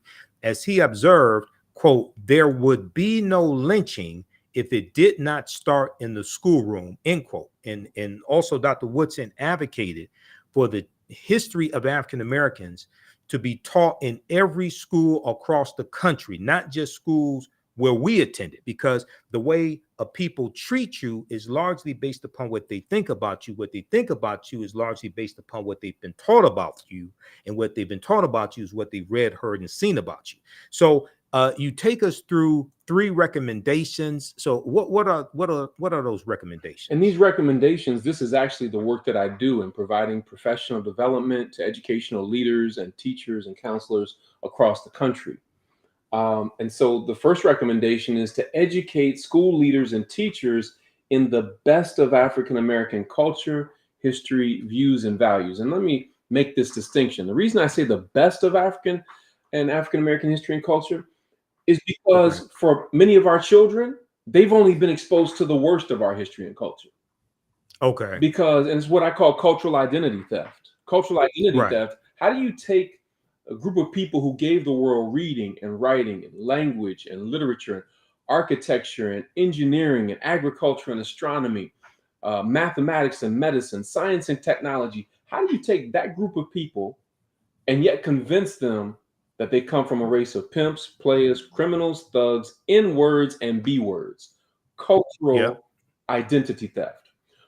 So for conscious and committed educators, education is identity restoration. Education is identity restoration. But again, teachers can't teach what they don't know. So early on, and I've been doing professional development across the country for over 15 years. And I'll never forget, someone came up to me afterwards and they said, you know, Dr. Akua, I agree with everything that you said. We should be more culturally relevant and responsive in our teaching and everything, but I don't know as much about African and African American history as you. And my response to that person and to all educators that I speak to is, no problem. You get to go on the journey with your students.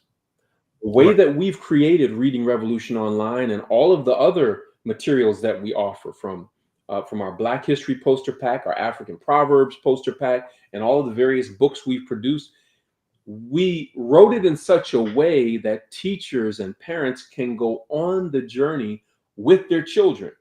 And so parents and teachers love Reading Revolution Online as much as the children do, because they're like, oh my gosh, I wasn't taught this when I was growing up. So that first recommendation is to educate school leaders and teachers on the best of our culture, history, and views and values.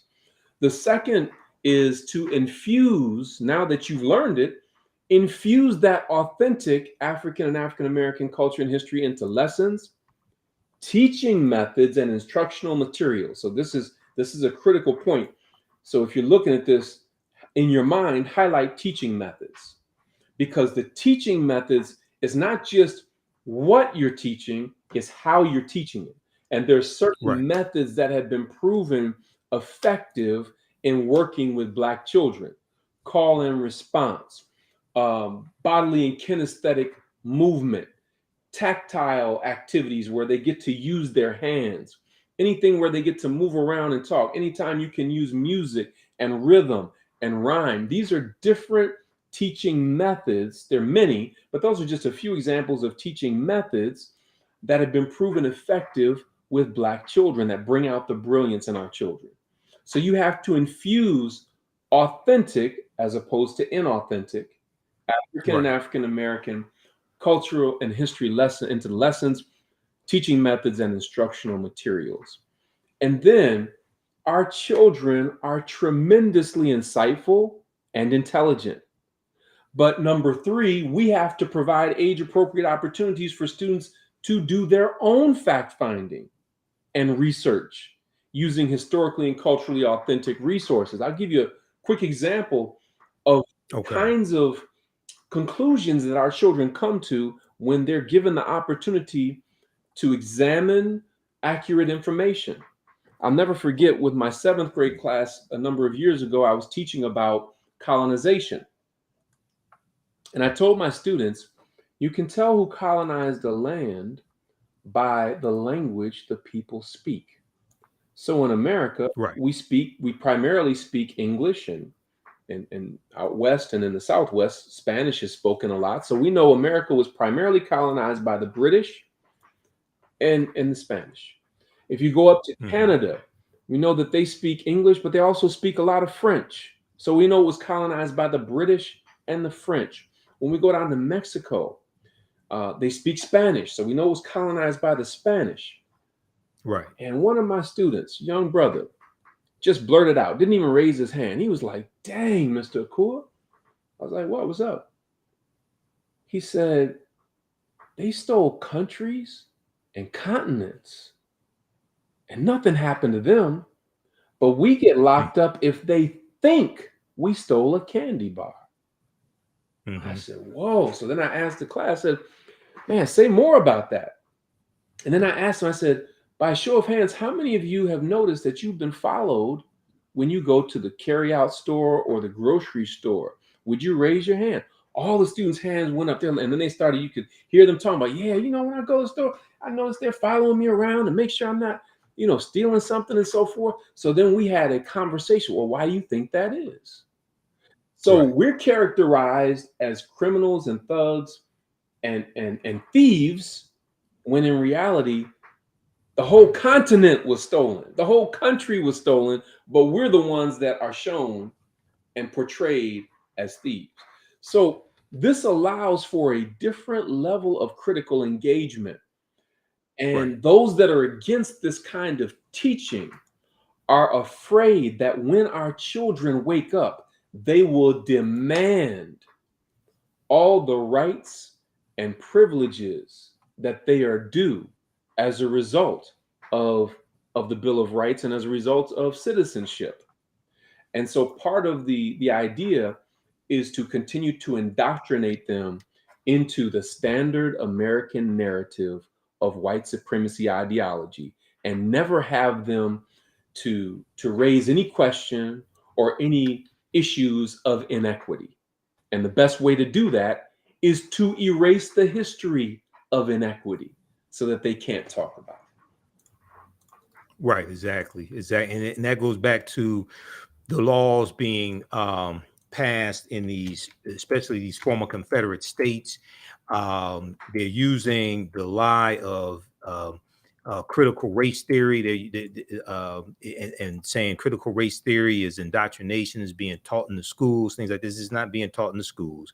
That's a legal analysis that's taught in graduate school, law schools, and a little bit in the undergraduate level. But they're using the lie, just like the big lie that the 2020 election was stolen. They're using the big lie to pass voter suppression laws to achieve their agenda. And they're using the lie of critical race theory to suppress the teaching of this history to achieve their agenda. But everybody should check out this article here. This is from thinkprogress.org. This is from March 25th, 2015. How news outlets help convince you that most criminals are it. black. Okay, so I have a background in media, and I've done extensive lectures and research on the impact the media has on the way we think, feel, act, and behave. My degree's in marketing as well. The foundation of marketing is psychology. But this was a nationwide study that looked at local news stations. Okay, and it found that the local news stories that they covered dealing with crime, okay, disproportionately showed African Americans as the perpetrators. All right. And they looked at in New York City, for instance, they looked at WABC, WNBC, WCBS. They found that African Americans were overrepresented as suspects in theft, assault, and murder coverage. And they said on WABC, WNBC, and there was one other one here. I'm trying to get rid of this ad. WABC, WNBC, and WCBS, 82%, 73%, and 70% of all wrongdoers were African Americans.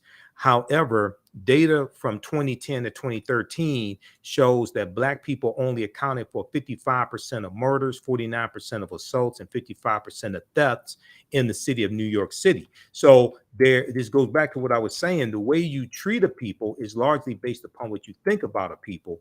What you think about a people is what you have read, seen, and heard about a people, and what you've been shown about them. This is programming.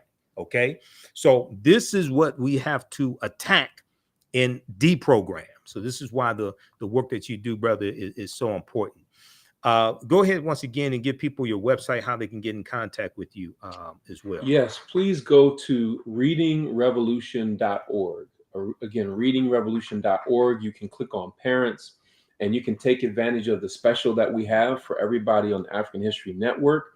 If you desire to purchase a one-year membership to Reading Revolution online, once you click to buy, in the coupon code, you can just use the words read, the word read in capital letters, READ. Just type in READ, and you will get a significant $200 discount. But we want to encourage all of the parents to make this investment in yourself and your children, even if they go to a private school. But our children need this. So readingrevolution.org. If you're interested in bringing me to your school or school district, or to any function that you're putting on, your college or your university, you can go to drакua.net. That's DRAKUA.net. Again, DRAKUA.net.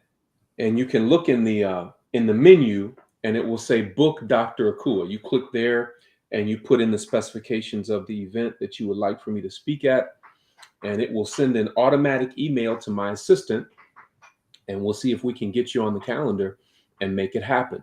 But we would love to come to your city, to your school district, to your college or your university.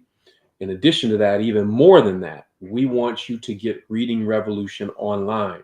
We want you to take it up and let your child's principal and assistant principal and teacher know about Reading Revolution online, and tell your neighbors and your children's friends, parents, and different things of that nature. Let's spread the word. All right, excellent, brother. Well, look, man, it's always good to talk to you. Thanks for coming on the African History Network show today. People visit his website and take advantage of this. Use this information with your children, and we'll talk to you next time, brother. Okay? Well, brother, I want to thank you for having me on, and I want everybody. Oh yeah, no problem. I want everybody who's listening to know I'm not just a guest today. I'm a viewer of the African History Network. Yep. I know, brother, you always do your research and you bring it. So I want to thank you for what you're doing, and I will always be a supporter of the wonderful work that you're doing.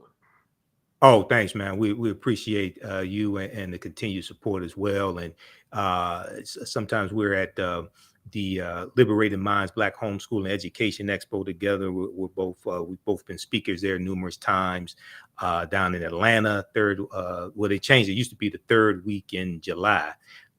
They changed it now. But yeah, keep up the good work, brother. Okay. Right. All right. Peace. All right, everybody. This is Dr. Chike Akua. Support this brother's work. People often say, we need this, we need that, but then they don't understand that you have to support it. Otherwise, it's going to go the way of the dinosaurs. It's not going to exist. Okay. All right. Now, if you like the type of information that was shared here today, I mentioned this earlier. Visit our website, TheAfricanHistoryNetwork.com, TheAfricanHistoryNetwork.com, and register for the online history classes that I teach on Saturdays and Sundays. Okay. Saturdays, and normally I would teach one today, but I said, okay, we're going to interview Dr. Chike Akua. So next Sunday we'll be in class. But Saturdays, I teach a 12-week online course that I created called Ancient Kemet, one of the original names for Egypt, Ancient Kemet, the Moors, and the Ma'afa, understanding the transatlantic slave trade, what they didn't teach you in school. We deal with thousands of years of history and what leads up to the transatlantic slave trade taking place. We had a fantastic session yesterday. We dealt with the Dogon and how the Dogon originate in the Nile Valley region of Africa, the Dogon of Mali. We talked about Benjamin Banneker, and it's believed that Benjamin Banneker's grandfather, Banneker, was West African and possibly Dogon. We talked about astronomy, all of this, and the connection between the Dogon and ancient Kemet. The supreme being amongst the Dogon, whose name is Ama, comes from Amen. And we know Amen-Ra Ptah, the supreme being in ancient Kemet. So we do this class Saturdays, 2 p.m. to 4 p.m. Eastern Standard Time. It's on sale, $80. It's a 12-week online course. This time around, we're going to do 13 or 14 sessions. We do the sessions live. All the sessions are archived and recorded, so you can go back and watch it anytime, okay? So as soon as you register for this 12-week online course, you can watch the class that we did yesterday and the previous weeks. And even after the 12-week online course is over with, you still have access to the full class. This content, I would say, is PG-13, is not overly graphic or anything like that. I do a PowerPoint presentation. We have book references, articles, video clips. We take you throughout history. We show some of the interviews I've done with some of our scholars, like Professor Kaba Kamene, Professor James Small, Tony Browder, Dr. David Imhotep, and others. Sundays, I teach Black resistance movements from the Haitian Revolution, U.S. Civil War, Civil Rights Movement, and Black Power Movement, 1800 to 1968. We go through history chronologically and look at this history. We look at what leads up to the Civil War taking place. We look at the Reconstruction era, Jim Crow era, World War I, World War II, Civil Rights Movement, and Black Power Movement, to understand how we got to where we are today, to understand where we need to go from here. And I created both of these two curriculums. We look at 80 to 100 articles in each class. The book references as well. The first class is about 7 to 8 books that we reference. You don't have to buy any of the books. We show you excerpts of the book right on the screen, okay? And I'm a historian. I've been studying history 31 years. And these two courses that I teach is the culmination of a lot of research and interviews I've done on the African History Network show. And I've been hosting the African History Network show. I created the show. I've been hosting for 13 years as well. Okay. So there's a PowerPoint presentation with over 200 slides in the first class that we use. I put together the PowerPoint presentation, put together the curriculum also for both of these classes. And we deal with thousands of years of history and what leads up to the transatlantic slave trade taking place. We look at work from Dr. David Imhotep, but we also talk about the 1619 Project. Now, today is August 20th, 2019, the 403rd or 404th anniversary, I should say, of August 20th, 1619. Today is the 404th anniversary of that, when the White Lion pirate ship, which is a Dutch pirate ship, as well as the Treasurer, come into Virginia. And it was really Hampton, Virginia, as opposed to Jamestown, like people think. It comes into Point Comfort, and 20 and odd Africans are exchanged for food and water. At this point in time, codified slave laws don't exist in any of the 13 colonies.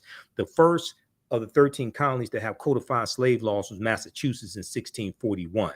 They come to Virginia right about 1661 or so. Okay. And they don't hit all these colonies at the same time. These first 20 and odd Africans are put into a form of indentured servitude. They're going to be released after about 3 to 5 years. To understand how, now this is an important article here that everybody should read. Is called much of what we've been told about Virginia's 1619 Africans is wrong. Much of what we've been told about Virginia's 1619 Africans is wrong. And also, one of the books we use in the class is Before the Mayflower by Lerone Bennett Jr. In chapter 2 of this book, he lays out how a lot of this stuff evolved here in this country. Okay. The colonies weren't originally designed to have slavery. If they were, they would have had slavery when it was originally set up, because England originally got involved in the transatlantic slave trade in 1562. Okay. But what happens is that when you look at chattel slavery evolving, that's going to largely be after 1675 and 1676 and what's known as Bacon's Rebellion. And Bacon's Rebellion is going to be after 1675, 1676, right about 1680, 1681, where the term white becomes widely used in the colonies to denote those of European ancestry. And what they were trying to do is break up the alliance between enslaved Africans, what we would call African Americans or enslaved Africans, African indentured or free African people, poor whites, white indentured servants, poor whites, etc. There was an alliance between these different groups because they were all being oppressed on the tobacco plantations in Virginia, and they were being oppressed by the ruling elite. And they realized that they had a common enemy. So there was a rebellion that was led by a Virginia tobacco plantation owner named Nathaniel Bacon in 1675 in the colony of Virginia. And in 1670, it was about 500. There's about 500 rebels. Okay. In 1676, these rebels burned down the town of Jamestown, Virginia. Okay, how many people knew this? In 1676, they burned down the town of Jamestown, Virginia, and I was speaking on I was speaking at the Midwest Decarbonization Conference in November 2022, and I was on a panel discussion with Native Americans and African Americans, and we were talking about a shared experience, but we were also dealing with the fight for reparations for African Americans and the fight to get Native American treaties enforced. And one of the problems is that when we to really understand reparations and repairing the damage of a legacy of Jim Crow segregation, slavery, redlining, housing discrimination, things like this, you have to understand the laws and policies that were put in place that brought you to where you are, that continue to inflict the harm. Okay, reparations, the root concept is to repair damage that was done. We first have to analyze the damage that was done to African people, the laws and policies put in place. And as I say, as a historian of 31 years, as a student of Dr. Leonard Jeffries, Professor James Small, Professor Kaba Hiawatha Kamene, we also have to analyze who African people were and what African people had before we were put into an institution of slavery, to understand the damage that was done, to understand that what has to actually be repaired. Just thinking giving cash payments is repairing the damage of a legacy of slavery. No, it's not. Because if everybody watching this broadcast wants to be honest, we know damn well if we all got $1 million today, white people will have it all back by this time next week. And all the laws and policies that have maldistributed wealth, power, resources will continue to be in place that continue to inflict the harm. So cash payments can be part of a comprehensive repairing the damage of a legacy of slavery and Jim Crow segregation, etc. It can be part of comprehensive reparations, but it cannot only be the form of reparations, because once you spend the money, you have not changed the laws and policies that continue to inflict the harm. So to understand some of this history, what I did was during the panel discussion, I broke down briefly Bacon's rebellion. And so many people, regardless of race, don't understand this history. Okay. So Bacon's rebellion was triggered when a grab for Native American lands was denied. And there's a piece at blackpast.org that talks about Bacon's rebellion, but also King Philip's War, which was a Native American uprising as well. But the origins of Bacon's rebellion rested with the conquest of the Powhatan Indian Confederation, 1644-1646, and the Confederation's lands being distributed to the English planter class. Despite their defeat, Indians formerly associated with the Confederation continued squatting on these lands, which caused the Virginia colonists to engage in warfare against them. Okay, now the military and political situation was made more complicated by the presence of African slaves, who, along with white indentured servants, produced the colony's main crop, which was tobacco. This is before cotton becomes king. Cotton is largely going to become king after 1793, after the cotton gin is created by Eli Whitney, which greatly reduces the cost to produce cotton.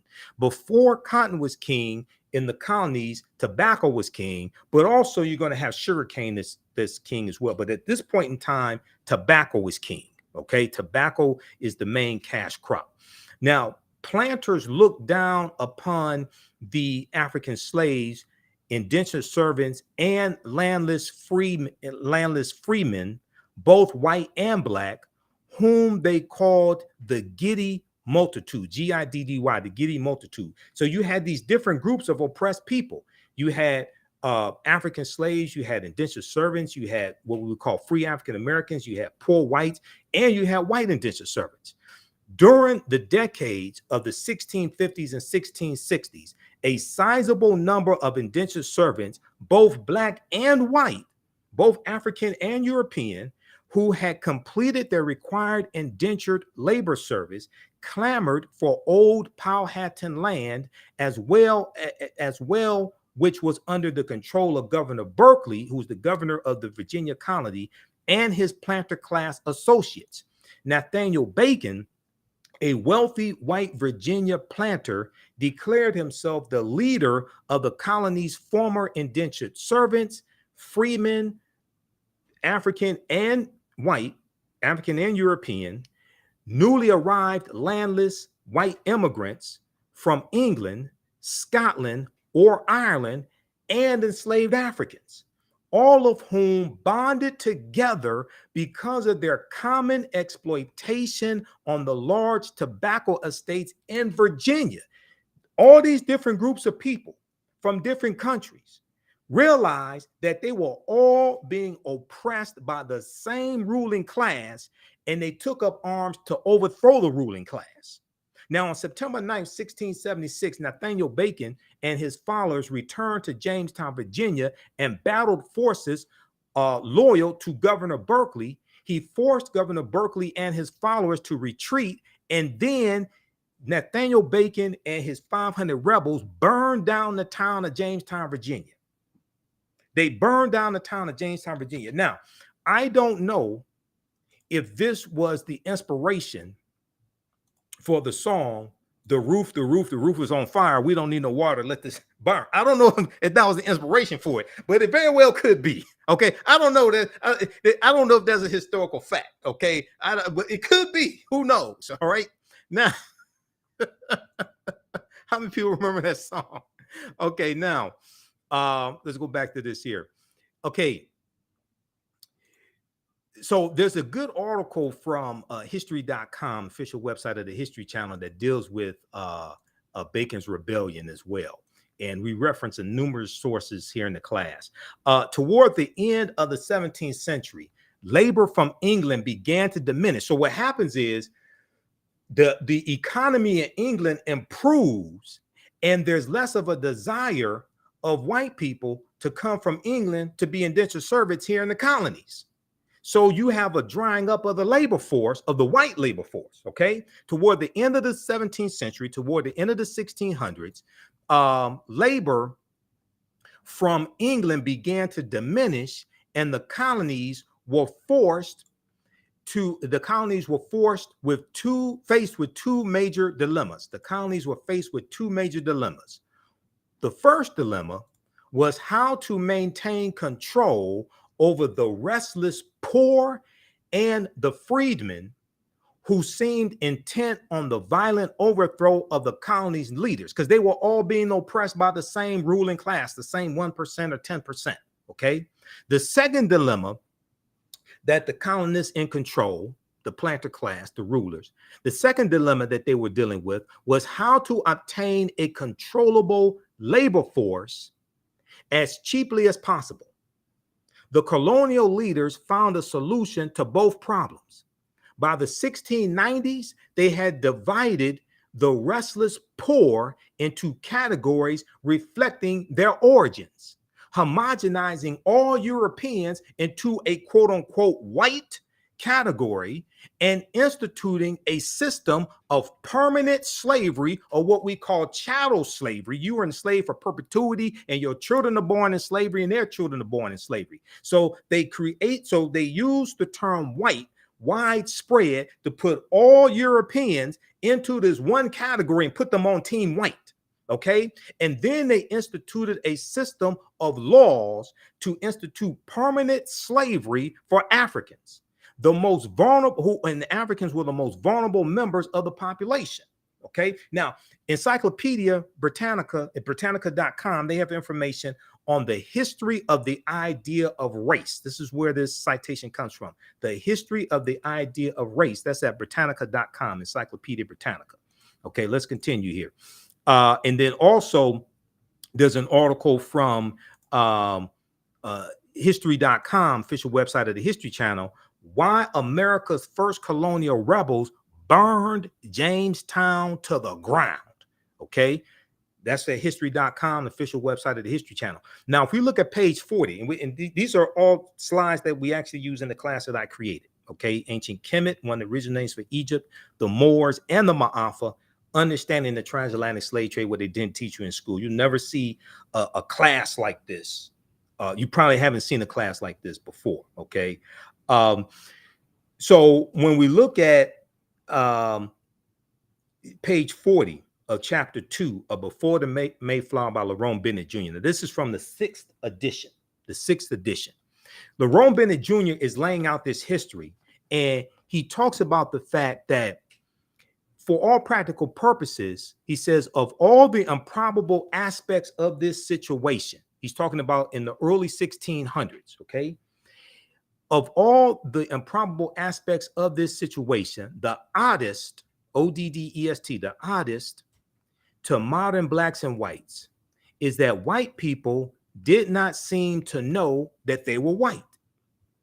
It appears from surviving evidence that the first white colonists had no concept of themselves as white people, white as we think of it today, with some of them, not all of them, but some of them having a superiority complex, about 74 million that voted for Donald Trump in 2020.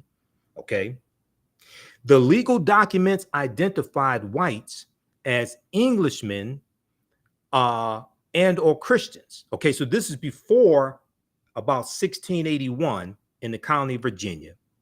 And the term who we would call white people were identified in legal documents as Englishmen or Christians, okay, early on in the early 1600s.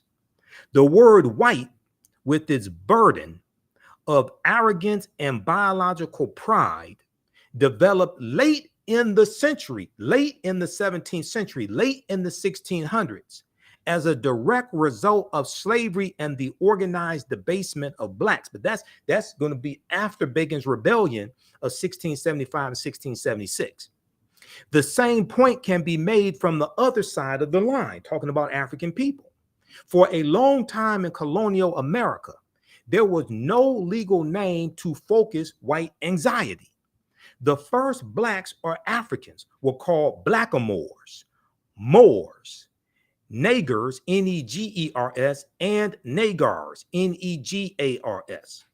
The word negro, which is a Spanish and Portuguese term meaning black or a black thing, did not come into general use in Virginia until the latter part of the century, the latter part of the 17th century, the late 1600s, after Bacon's Rebellion, when they're putting together this form, when they're formalizing white supremacy and they're instituting racism through the laws and showing a distinction in what they will call races by how they are treated.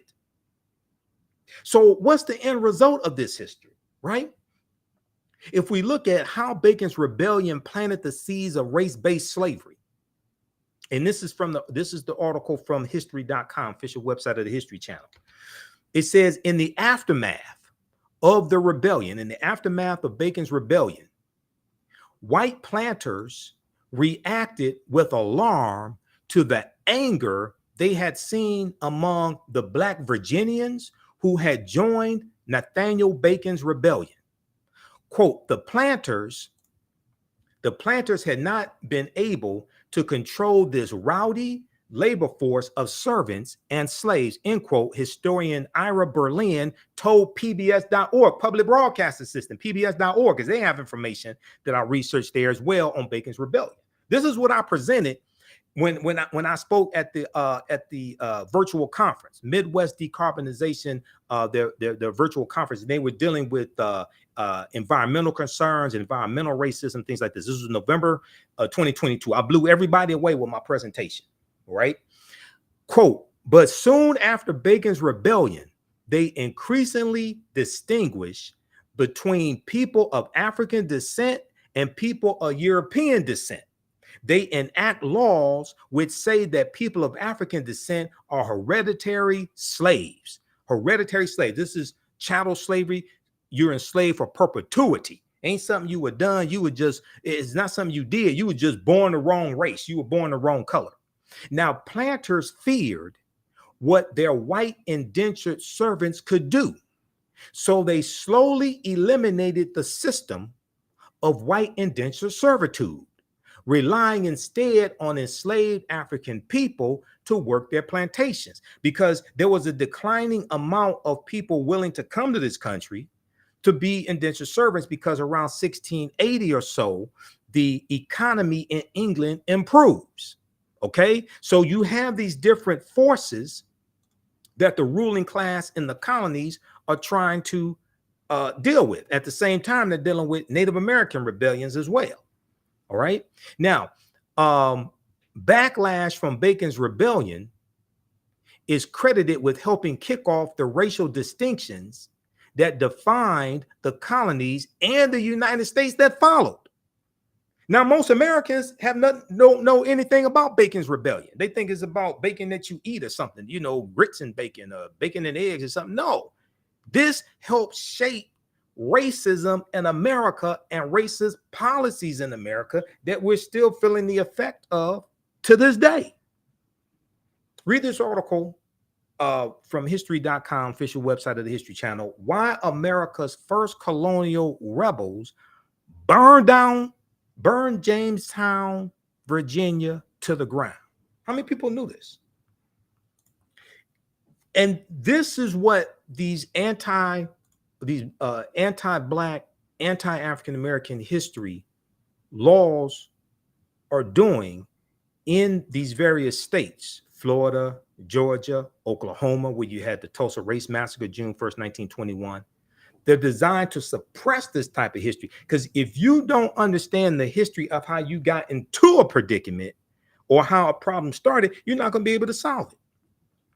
A people's history and culture teaches them how to deal with the problems of the past, in the present, and the future to meet the needs of the community. Okay, so if you like this type of information, we have a number of people watching on Facebook and YouTube. Give us a thumbs up, give us a heart, give us a like. You can register for this online course right now. You can start watching right now. We have archive content. We do the sessions live. All the sessions are archived and recorded.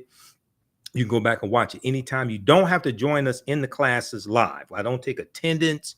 And also, you can see me. I can't see you. So you don't have to get dressed for class and things like that. Okay. We have a live text chat, so you can ask questions in class. You can email me afterwards if you want to ask questions also. Saturdays, 2 p.m. to 4 p.m., I teach ancient Kemet, one of the original names for Egypt, the Moors, and the Ma'afa. The Ma'afa is a Kiswahili term, which means the Great Disaster, our Holocaust, or the transatlantic slave trade. Ancient Kemet, the Moors, and the Ma'afa, understanding the transatlantic slave trade, what they didn't teach you in school. You can register for this class right now. You can use this with your children. I would say the content is PG-13. And then on Sundays, I teach Black resistance movements from the Haitian Revolution, U.S. Civil War, Civil Rights Movement, and Black Power Movement, 1800 to 1968. And I was teaching this class. I first started teaching this class in 2021. Okay, I created this class as well. The second one, because I had so much information in the first class that I knew that this period from 1800 leading up to the Civil War, what causes the Civil War to take place, the Louisiana Purchase of 1803, Missouri Compromise of 1820, Mexico winning its independence from Spain, 1821, Vicente Guerrero becoming president of Mexico, second president of Mexico. He was of African descent. 1829, Texas winning its independence from Mexico, 1836. Mexican-American War, 1846, 1848, Treaty of Guadalupe Hidalgo in 1848, which ends the Mexican-American War. And as a result of the Treaty of Guadalupe Hidalgo, the U.S. gets the territory from Mexico that makes up California, Arizona, New Mexico, Colorado, Utah, and Nevada. You have the Compromise of 1850, which deals with organizing the land that the U.S. gets from Mexico. And California comes into the Union in 1850 as a free state, but they do try to ban all free African Americans under their first governor, Peter Burnett, by the way. They tried to ban all free African Americans. It didn't work. But the fifth bill in the Compromise of 1850 was the Fugitive Slave Act of 1850. Okay, which went farther than the Fugitive Slave Act of 1793. And we know the U.S. Constitution sanctioned slavery. In Article 4, Section 2 of the U.S. Constitution laid the foundation for the Fugitive Slave Act. So this is why it's important to read the U.S. Constitution. So I hear all these people talking about we want reparations. And if you're seeking a legal remedy to a historical problem, that would imply to me that you need to understand both law and history. Unfortunately, most of our people, especially a lot of people saying we want reparations, don't understand either one. And the foundation of law in this country is the U.S. Constitution.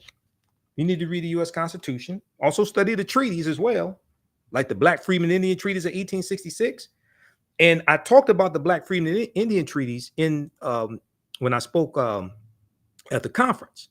Okay, and what I found very interesting is that the Native American, so there's about 7 of us on the panel. It was a virtual panel. It's about, I think, 3 Native Americans, 1 person who was African American and Native American. And I could be classified as that too, because I had Cherokee on my mother's side, Cherokee and Blackfoot, because my mother's family's from Tennessee. But and then you had about 3 or 4 African Americans, right? Native Americans were talking about getting treaties enforced. African Americans were talking about getting a study done. They were talking about HR 40. And my thing is like, why the hell are we trying to focus on the study? Now, this was before California came out with their final study, which is 1,000 pages. Everybody needs to go read the executive summary and read it. And they put forth at least 110 policy recommendations to repair the damage of, even though California does not have a deep history of slavery, like say Texas, because 1850 California, between 1850 and 1860, California has maybe about 1,500 people who are in a semi-slavery status, where 1865, when Major General Gordon Granger goes into Galveston, Texas in June of 1865, Texas has 250,000 enslaved Africans. So California doesn't have a deep history of slavery like Mississippi, Georgia, Alabama, Texas, anything like that, okay? But they do have a rampant history of racism, discrimination, housing discrimination, redlining, voter suppression, things of this nature, okay? But I talked about the Black Freedmen Indian treaties of 1866. And the reason why I discuss this is because we have a history, our ancestors, of getting benefits from these treaties. And the reason why is because the 1830 president, okay, I'm really trying to wrap this discussion up. I know it may not seem like it, but I'm really trying to wrap this discussion up. But let me just try to wrap it up with this here. So 1830, President Andrew Jackson, Donald Trump's favorite president, one white supremacist who loves another white supremacist. Andrew Jackson signs the Indian Removal Act of 1830, which pushes the Choctaw, Chickasaw, Creek, Cherokee, and Seminole Indians off their land in southeastern United States. And they go over 1,000 miles out west into Oklahoma, or what's known as the Trail of Tears. Okay. Now, these are what Europeans call the 5 civilized tribes of Native Americans. All right. All 5 of these Native American nations all own African slaves, and the Cherokee own the most. Okay, and I have Cherokee in my family, so there's a history of this, right? So there's an article from the New York Times, September 8th, 2020.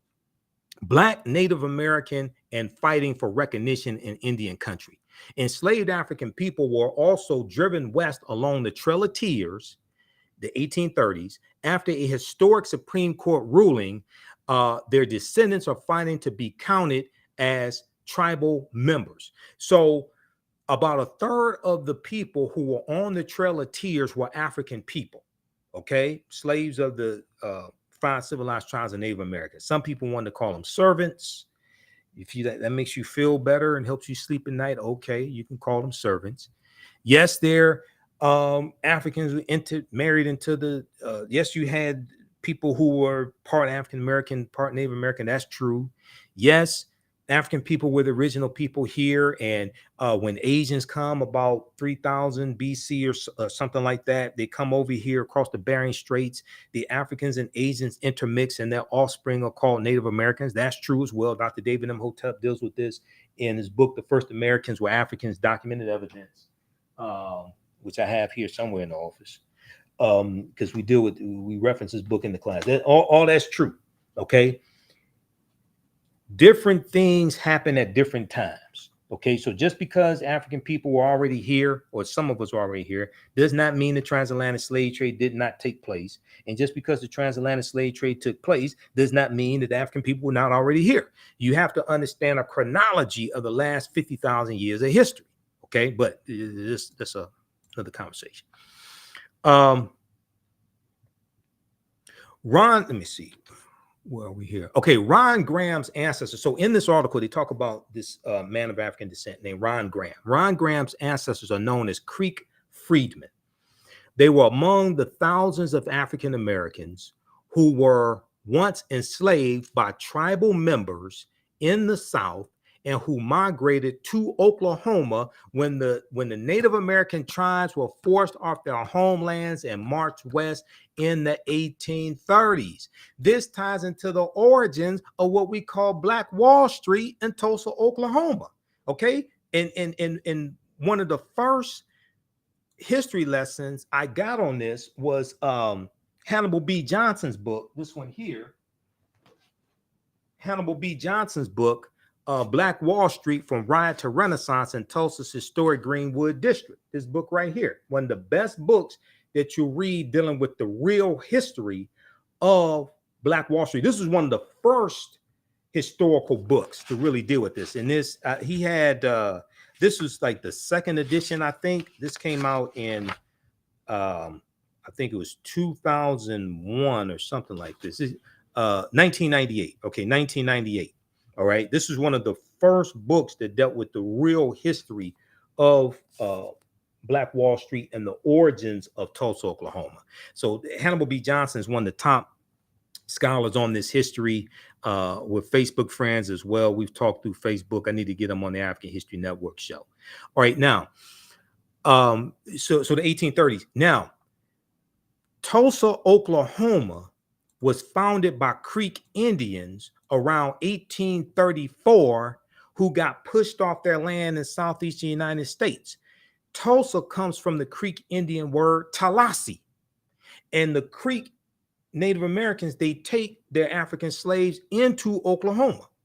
Now, in treaties signed after, one of the things we talked about on the panel discussion was how can we lift up both movements, the Native American movement and this, what's it called? It's Return to Land, or it's their movement to get back the Freedom Land movement. It's the movement for Native Americans to get their land back from the U.S. government. How can we lift up both movements and create synergies? Now, in treaties signed after the Civil War, this is why it's important to understand the Civil War, okay? 1861, April 12, 1861, it starts in South Carolina with the attack on Fort Sumter, which was a military stronghold. It ends, General Robert E. Lee surrenders to Ulysses S. Grant April 9th, 1865 at Appomattox Courthouse in Virginia, but it does not come to an official end until August 1866, because even though General Robert E. Lee surrendered and his army was the largest Confederate army, it was not the only Confederate army. You had General Joseph E. Johnston of Tennessee. He had a Confederate army as well. You had Nathan Bedford Forrest, that Klansman, Nathan Bedford Forrest goes on to be the first Grand Wizard of the Ku Klux Klan in 1867. Okay, you get into the Fort Pillow massacre led by Nathan Bedford Forrest. All this, you got about 200 African American soldiers who were executed at the Fort Pillow massacre. So this is a deep history here. Okay, now in treaties signed after the Civil War, 1861, 1865, they won freedom and were promised tribal citizenship and an equal stake in the Native American tribes' lands and fortunes. They're talking about African Americans who we call Black freedmen. Black freedmen, former slaves, or ex-slaves. Okay, after slavery ended, they didn't keep calling themselves slaves, which why it doesn't make sense for some African Americans today to call themselves descendants of slaves. Because after slavery ended, they stopped calling themselves slaves. And when their children were born, they didn't call their children descendants of slaves. African people took up arms, and if you understand the history of the Civil War, you had about 200,000 African American men, including Harriet Tubman, who was a woman, who fought in the Civil War, took up arms to fight for their freedom and the freedom of their children and future generations. So why would we put our ancestors back into a condition that they took up arms to fight to free themselves from? If you want to say you're descendant of former slaves, okay. Not sure why you would define yourself as that, because African people were here tens of thousands of years before slavery ended. But okay, if you want to call yourself a descendant of ex-slaves, descendant of Black freedmen, okay. But why would we identify with a condition that our ancestors took up arms to fight to free themselves from? As a historian, that doesn't make any sense to me. But okay, that's what you want to do. Now, in treaties signed after the Civil War, they won freedom, they were promised tribal citizenship, and an equal stake in the tribe's lands and fortunes. But what followed were broken promises, exclusions, and painful fights over whether tens of thousands of their descendants should now be recognized as tribal members. Because our ancestors who were in these treaties got land from these treaties. This is how you get a Sarah Rector. Sarah Rector, who was parents were owned by Muskogee Creek. Okay, she becomes the richest Afro-American girl in the country because oil is discovered on her land in Oklahoma. And they get land from the Dawes Allotment Act of 1887 and the Black Freedmen Indian treaties. Now, these treaties, what happens is about 1941, the U.S. government conspires with the 5 civilized tribes of Native Americans to redefine what a Native American is. And they said that you had to have one quarter or one quantum Native American blood. So many of our ancestors get pushed out of these treaties and their land is taken away. But these treaties are still on the books right now. Now, Dr. Claude Anderson, one of my teachers who we've had on the African History Network show years before a lot of these other people found out about them. Okay. We had Dr. Claude Anderson on years ago. He was fighting for years to get these treaties enforced for Black people. But now attorney Demario Solomon Simmons out of Oklahoma, out of Tulsa, Oklahoma, who is descendant of Muskogee Creek African Americans, black freedmen. He has taken up this fight, and he's an attorney. Sometimes we're on Roland Martin Unfiltered together, because some of you all see me on Roland Martin Unfiltered. I've been on Roland Show. It'll be 3 years, October 2023, that I've been a panelist every Friday on Roland Martin Unfiltered. And what I was saying on the panel is, while we focus on the study, we need to be focused on getting these treaties enforced. Because when you read the article from the New York Times, there's about 160,000 African Americans who would qualify for these treaties and qualify for these benefits and get land, free college tuition, free taxes, all different, whatever benefits the Native Americans are getting. Now, some of the descendants have won lawsuits seeking inclusion in the Cherokee Nation. Some gained nominal citizenship as Seminole Indians, but said they could not access tribal services. Others, like Ron Graham, have nothing. Read this full article from the New York Times.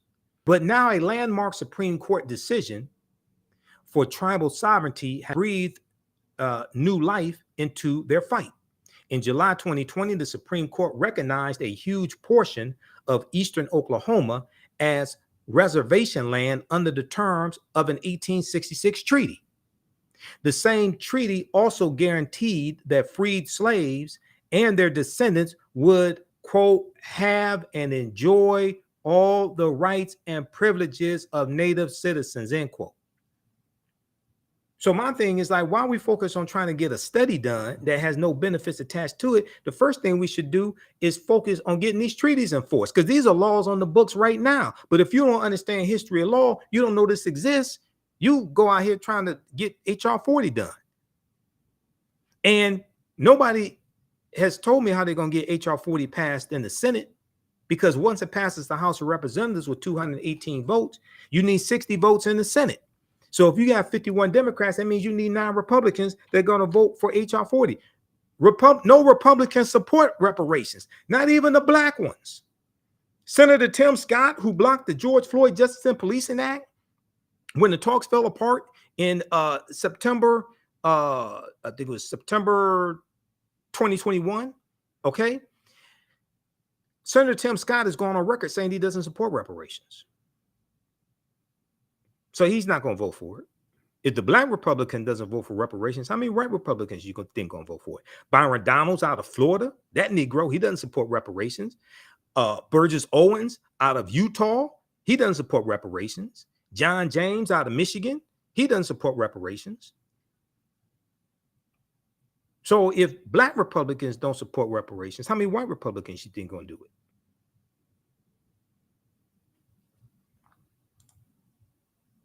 This is why voting matters.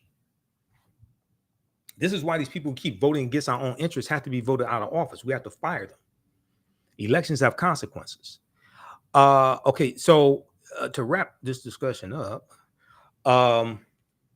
now, to groups of their descendants, the logic was simple. If the United States still had to honor treaty promises it made to tribal nations, then tribal nations had to keep their word to the descendants of those formerly enslaved by the tribes.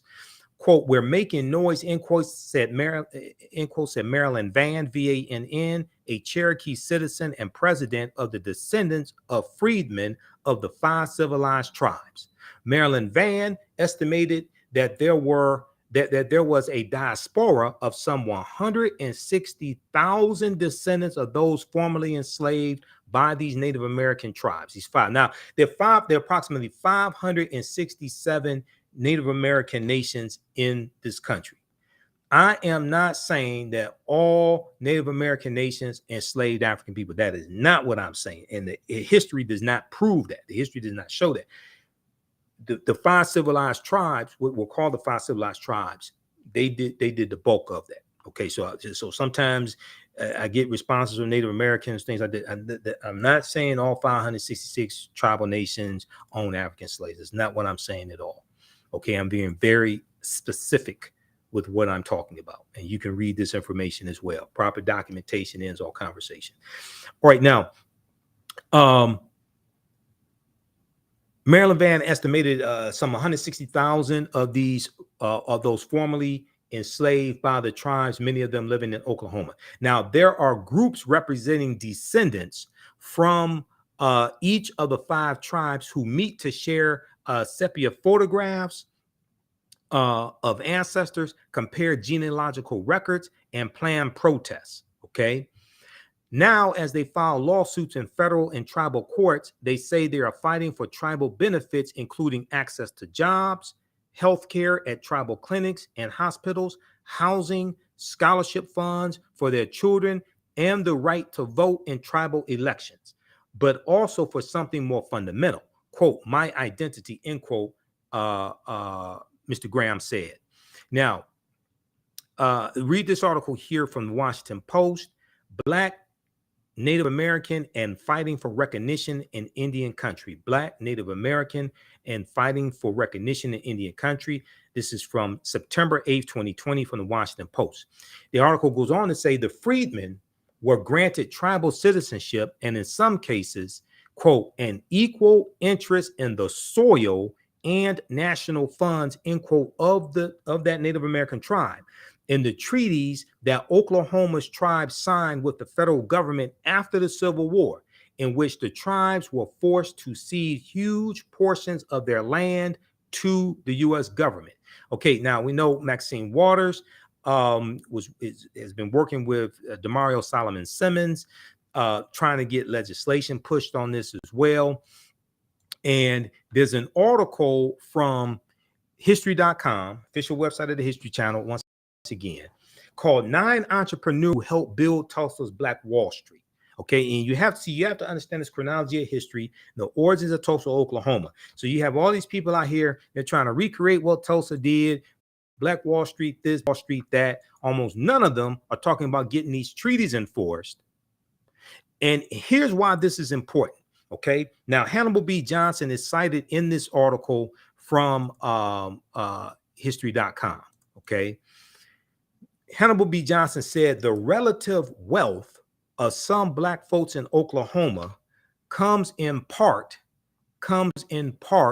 through their connection to the tribes and their land ownership, through the connection to these Native American nations and these treaties. Okay, says Hannibal B. Johnson, historian and author of Black Wall Street 100, an American city grapples with its historical racial trauma. All right, now this was the book that he wrote that came out on the centennial commemoration in 2021 of the Tulsa Race Massacre that was June 1st, 1921, started June 1st, 1921. Hannibal B. Johnson went on to say, the Dawes Act of 1887 that I mentioned a few minutes ago, the Dawes Allotment Act of 1887, which redistributed 138 million acres of land. In the majority of it was supposed to go to Native Americans and Black Indians, but white people ended up getting 2/3 of that land. This is where the phrase $5 Indian comes from, because they found out that this land, white people found out this land was being given away, and it was like a census that was taken. So you had people that had to go around through Native American country and document who was there, African Americans that were there, so that land could be distributed. But they had to anglicize their name. So Christianize their name, take on, white names, John Smith, something like that. So white people found out about this. So they paid $5 to the registrars to have their name added to the Dawes roll so they can get some of that land. Okay. So white people end up getting 2/3 of this land. Britannica.com has information on the Dawes, D-A-W-E-S, named after Senator Henry L. Dawes of Massachusetts. That's who this law was named after. Britannica.com has information on the Dawes Act of 1887. You can check that out. Now, the Dawes Act of 1887 authorized the government to divide tribal territories into allotments for individual Native Americans, which included Black members. As word spread that Indian Territory was a safe place for African Americans to settle between 1865 and 1920, more than 50 Black townships were founded in Oklahoma. All right. So a lot of the early African American landowners in Tulsa, Oklahoma, got land from the Black Freeman Indian treaties of 1866. And Tulsa, Oklahoma was founded by Creek Indians right around 1834, when they go into Oklahoma after being pushed off their land in Southeast United States, and they take their African slaves with them into Oklahoma. And Tulsa comes from the Creek Indian word Tallahassee. So when you study this history, then you see how we got to where we are today, and how the laws and policies of the past are shaping the conditions of the day. So it was laws and policies that put us in this predicament. It's going to be laws and policies that get us out of this predicament. All right. So visit my website, TheAfricanHistoryNetwork.com, TheAfricanHistoryNetwork.com. How you all like this type of information? Give us a thumbs up, give us a heart, give us a like.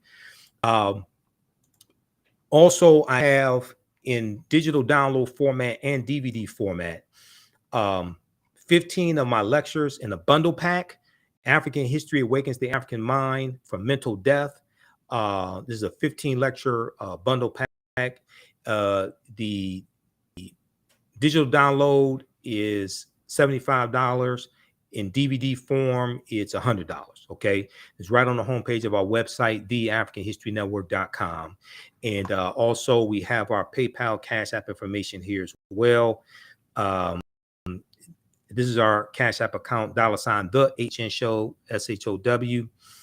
These other ones are fake African History Network Cash Apps. There's about 5 I've identified. I'm trying to get them shut down. You click right here, it takes you to this is our QR code for Cash App.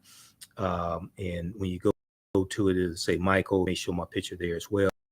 Here's our PayPal information, $ TheAHNShow through PayPal. So you can register for the online quiz, my DVD lectures, digital downloads.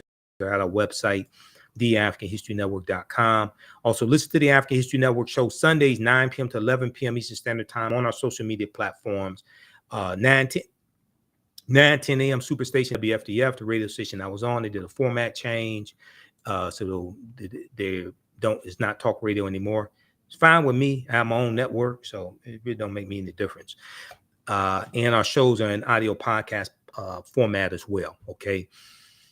So hopefully you learned a lot from the discussion today with Dr. Chike Akua, and our discussion afterwards. Support the African History Network. It takes a lot to produce these shows, do the research, pay the bills, keep the network going. We're going to get out of here. Remember, right now is correct wrong behavior. It's not over till we win. Wakanda forever. And we'll talk to you next time. Peace.